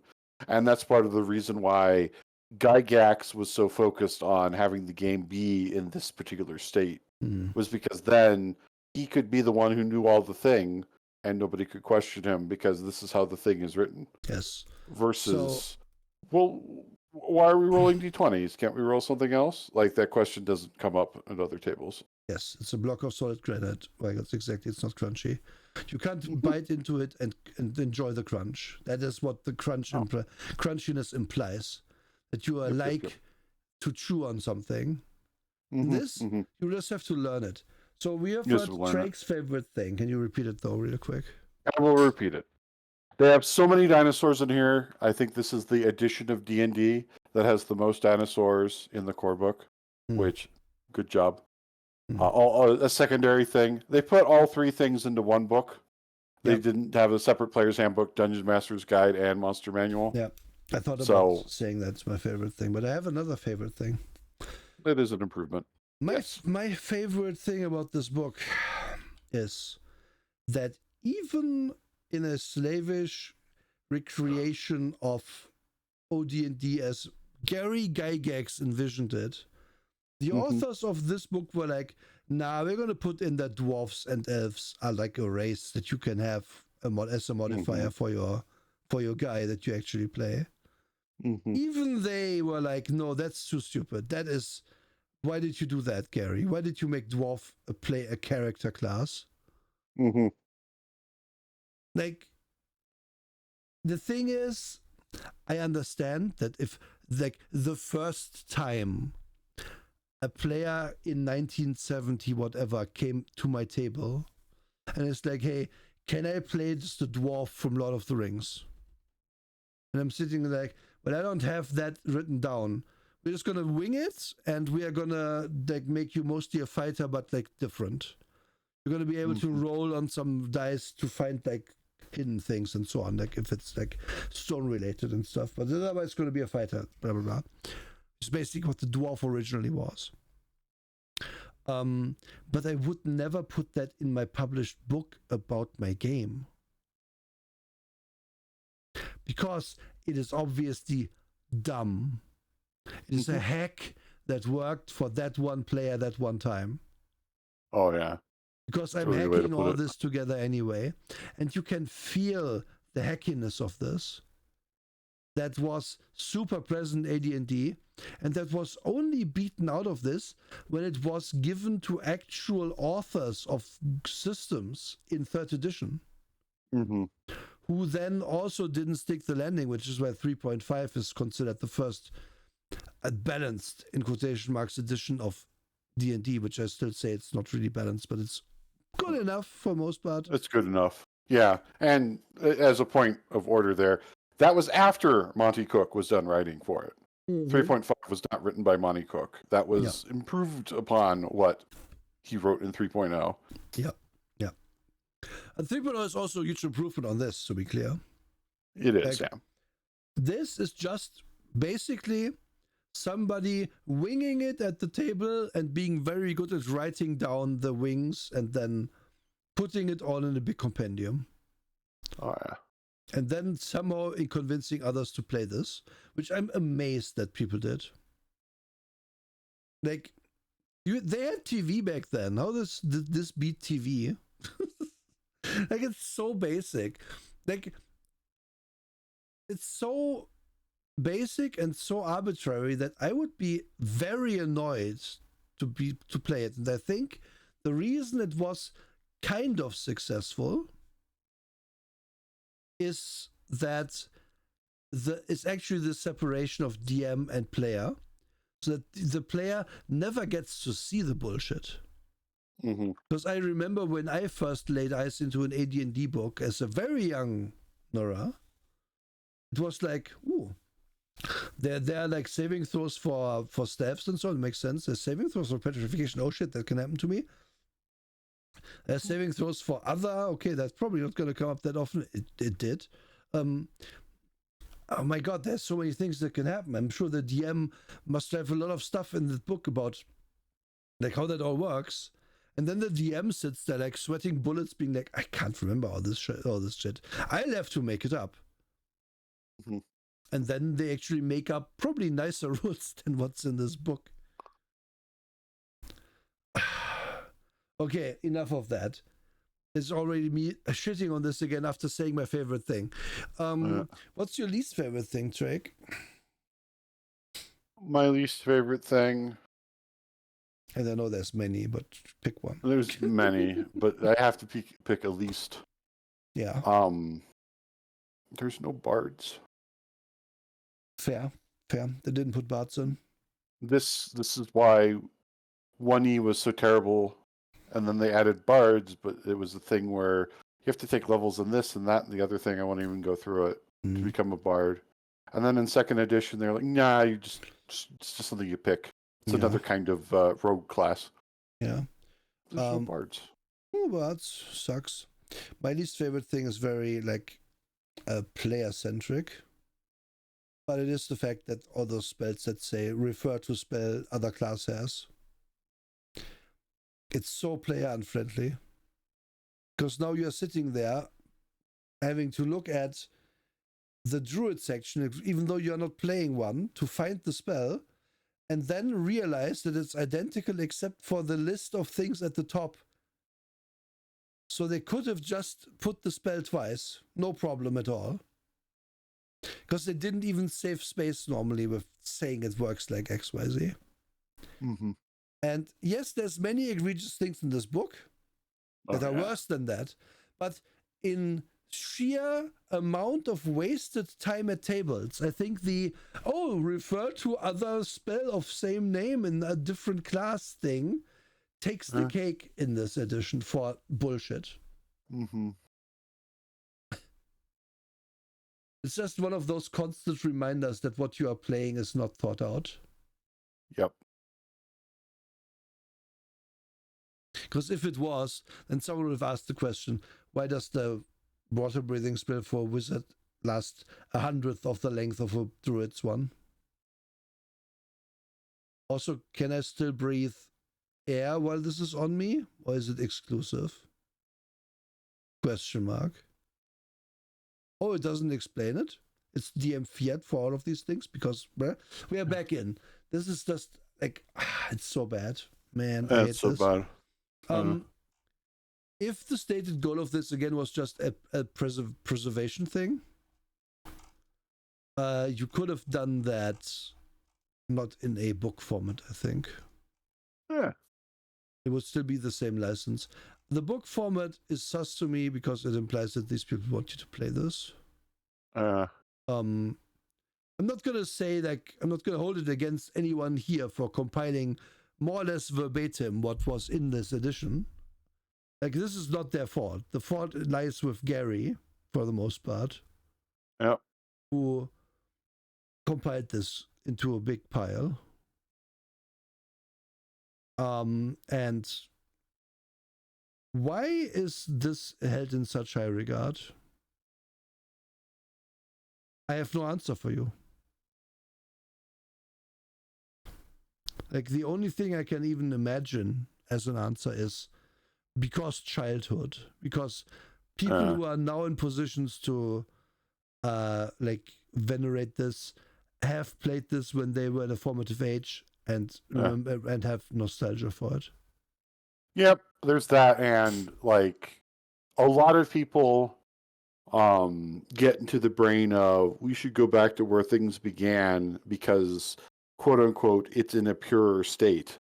But the reality is that so many people just don't realize, with a business, with a political ideology, with so many things, if you want to go back to where it started, everything is always a jumble. Everything's always a chaotic mess. Yeah. And everything has not passed smell tests, reasoning tests, logic tests, etc. Nothing has, because it's still being experimented with. It's not been iterated upon yet.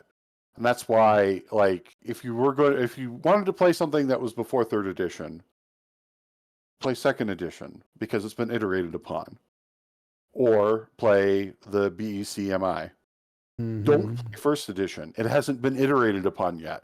And the problem with this particular product is there's no iteration. It's just preservation. And I don't think preservation for preservation's sake when it comes to an idea-based thing like playing games is a good thing for actually reinvigorating the hobby down the road. It's good as a the RPG historian thing. It's perfect for that. Yeah. But as an actual, this is what I'm going to teach my kids. Fuck you. Go away. Teach your kids something better. Yeah. Like, it's not. This can't even be taught. This can only be beaten into you. Like. Yeah. The reason why people like this is that they were divorced from the DM's reality, and I know one person who DM'd this who later told me I just was making it up because I didn't want to read all that shit because it didn't make sense to me. So I just did what I wanted. Like, I looked at the rules a little bit, but then I just made it up, and that was fine because, like, the actual work here that's being like taken from you isn't the interesting part of the game. Like this, just off of the fact that you encounter hundreds of dervishes each time you encounter dervishes, speaks to the weird world we are in that doesn't make sense anyway. So why would you even give a shit to make other things make sense? And if you approach any game from making the world making sense, then you can't even use this. Like, the reality that this depicts is senseless and arbitrary and bad, and it only functions to as well as the DM is willing to throw the players a bone to make this work in some way. Because, like, one of the more important things that like even late editions of D&D do is they give encounter tables by level and stuff like that, right? So if you're low level, you might encounter D6 orcs in the forest or something. But in this, that's also not a thing. We glossed over it, but I want to point it out real quick. That if we are in the hills, we're gonna roll a d20, and then we are gonna see, is it airborne? It's wyvern. Is it animal? It's wolverine. Like, 1, 2, 3. You roll d6 up here if you want, and d20 here. So I can just encounter Titan if I roll a 19 to 20 and the 3 or 4 in this case. Like, it's unlikely, but it will happen. Could also encounter a rat, or just a bunch of dragons, because dragon is its own fucking category in the hills. Like, it's the highest chance of any monster I can encounter in this whole table is red dragon. And again, it's not level based in any way. You just encounter red dragons more than anything else, more than rats. Fucking what? So no wonder no one survived in those games, right? Yeah. Yep. Why is dragon so consistently an outside type of thing you encounter? Crazy. The name. Yeah, I guess. Like, that's one thing I always hated about that shit was the name. Sorry, you roll it differently a little bit, but there's still no level-based thing. So a random encounter isn't even that easy. It's like, okay, so dragon. Okay, dragon is less likely because we roll it here. Like, it's a lower number. Understood. Fine. Still, holy shit. It's still can't even. Like, these tables are so arbitrary, and you could play it off of that one table and never know if you didn't find these. It would work. Yeah. It would work in the same shitty way this works if you find this table. I just have to roll way more dice, which I, in my modern brain, assumed you don't want to do that. So it's a d20 and a d6. It's not. It's a stupid percentile table that you then refer on the table that you rolled, and then you roll your d20. Yeah, that's the other worst thing, is that every table in this is just so arbitrary. It's so fucking arbitrary. yeah, this is gonna go way low.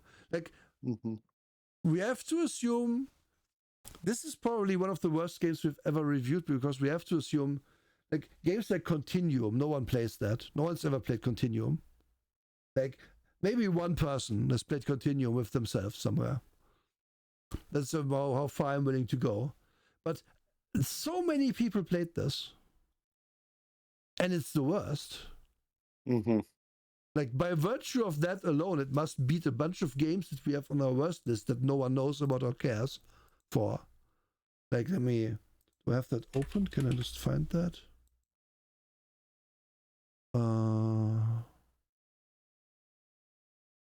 Yeah, here. So bottom 10. Okay, Dark Eyes. Like, Continuum. It beats Continuum because of how many more people have played it. Dungeon World, same thing. Haven, same thing. Adventures of Indiana Jones, same thing. Cult, very much same thing. Phoenix Command is the first one I'm not sure about, because there's a lot of army people who probably played that. Oh, yeah. Prime Directive, same thing. So kind of our very worst games. Like, if I were to grade it by amount of harm, this book would have to beat the top 6. But we're not really great by harm. But even if I just look at it in its own merits, it's terrifyingly bad. It's terrifyingly bad, yeah. And then if we look at it in terms of playability, yeah, you can play this. Oh yeah, sure. Will I sure. like it? No, I won't like it. But Yeah, you can play it. You could play it. Very playable. It's not the core of it is. There's a reason why people played it, is that the core of it, with like the characters having some stats, and then you get some weapons, and then you go. Like, that's easy to understand and follow up. It's just the under the hood, it's terrible. What was I gonna say? Like, this shows you very much the virtue of being first in something. This is the reason why many programming companies, or companies that make software that are now 20 to 30 years old, have a horrendously terrible code base. It's because back then nobody knew what they were doing, and they just made a product, and then people bought it because there was no alternative. Yeah. Or you would like, I don't know, hotel software for your hotel. You would like to not write in a big book who's the guest. Well, we have a shitty program that's basically an MySQL database with a front end that only crashes twice per day, that we can sell you for thousands of dollars per year, that you can use. And then if the data goes missing because our database fucking sucks, a guy can come around and restore that for you for a few thousand. Sounds good? Oh, sounds good. Yeah, because your alternative is a book that the guy forgets to write a name into. The fact that now the guy forgets to write the name into the database, let's not talk about that too much. The same principle applies here. This is only good and only remembered by being first. Yep. It's the only reason. And it shouldn't be venerated as much as it is for that. It's like saying, I made the first like spear. It is the perfect spear. It is unbeatably great. And then you look at that spear, and it's just a piece of wood that you held in a fire to sharpen it. Like, you can make a way better spear, and it's sure, my accomplishment exists. My accomplishment is that I had the idea to make the spear. But I would argue that the idea to put like stats to an outcome and then play that is older than this. Like, it's not really a new thing when it was made. It's not. No, it's definitely not. Like, it is just a combination of things that weren't done before. Like, essentially, the idea is just, what if war game but small scale? Yep. And the real innovation was Dave Arneson saying, we have all these guys standing around, they need something to do.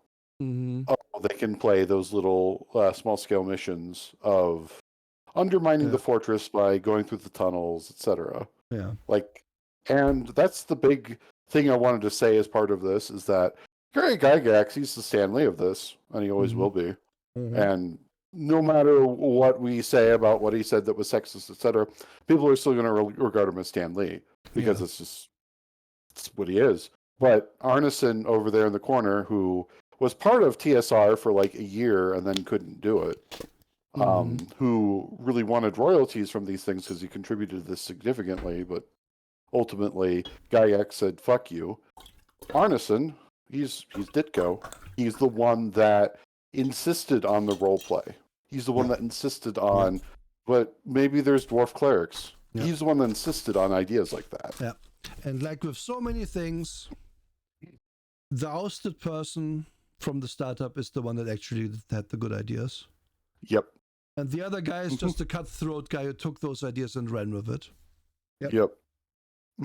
That's it. Like that's why whenever like we're talking about role play and people will hear me say, "Oh, I believe way more strongly in Arneson's vision." That's what I'm referring to. I'm not saying everything he's ever done. I'm just saying the fact that we're focusing small scale because it's about your characters. Yeah. Things like that are just basic that we're not pushed or focused on, especially in these things combined together. The idea of, okay, this guy's third level wizard, what does that mean? Oh, it means that he can use second level spells now. That's also his idea because he liked the idea of leveling up and having it be personal and like my dude can now do a new thing. Instead of it just being, oh, well, these soldiers, they have higher attack because they better. There wasn't the concept of they have a higher level. That wasn't there yet. It was just, oh, they more good, they more veteran. Yeah, level makes no sense in a mass combat environment. But it makes sense in a way in these individualized things, yeah, for sure. Yeah. And it was a great shorthand for the table as a result, because then, oh, this adventure is for level 3 to 7 guys. Perfect. Made it so easy for a dude who was a nerd who just like, I have my level 5 wizard. I want to play with some new people. My whole group broke apart because they all moved away. That he could immediately slide in. Like, there's so many aspects of this that were made more communal, more social, more viable for people actually doing this together because of what his input was. But this runs counter to that. This forces you to sit and look at Assassin being like, man, it'd be cool to play an Assassin. And then you play the class and it sucks because you weren't smart enough to read it in detail. Like, this is the Monty Cook brain also. Monty Cook being, you should have traps and pitfalls in design. And which, again, no.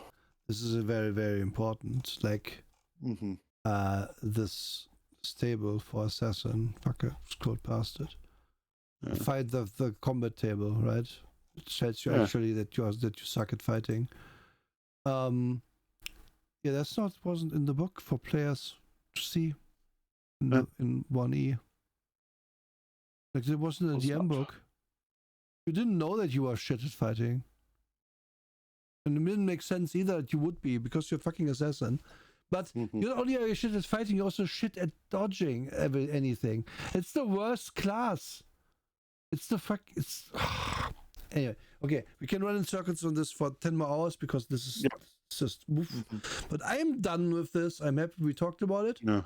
Drake. In 2 weeks' time, what game are we looking at? I initially thought, oh yeah, maybe we should keep like going back in time and talking about this stuff. Now we need to do something that's contrary to that. Let's see here. I'm looking at my list of things I have.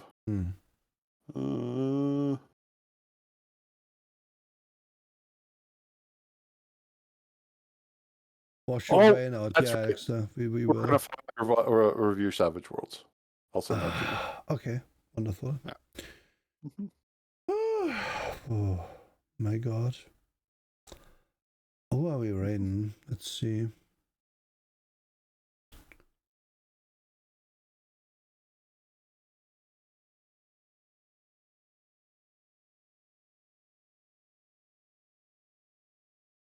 Sure, I have the very latest edition of it. Okay. That's in 2 weeks' time. Next week we're having the episode talking about news, if there's news. Yeah, there will be. What? I don't know yet, but I know there will be. Yeah.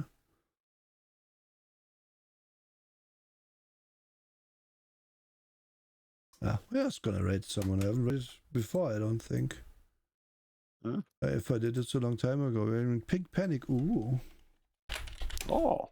Yeah, playing Minecraft. And apparently you can spot creepers on them, which we should definitely not do because it's mean. So yeah, I'm back on Monday. I said I might do this morning in my hubris. I said I might do some streaming after this, doing some World of Warcraft. There's no way I can. My voice is fucked. I need a minute. This has been quite a show. Yeah. It's not impossible to stream it tomorrow, but I don't want to stand on Sanat's toes when Sanat streams, so probably not. Yeah. We're just gonna see when it happens. So anyway, folks. Yeah. Thanks for being here. Thanks for hanging out. We finally looked at this. This is probably the last time I'm gonna want to look at a D&D product, like a D&D anything product. Yeah. Because now we have like slain the nostalgia beast, and so there's nothing left to do. Yeah, we've slayed that spire. We really have. Yeah. And we did it all without explaining Thaco. Isn't that nice? So goodbye, everyone. Goodbye. Goodbye.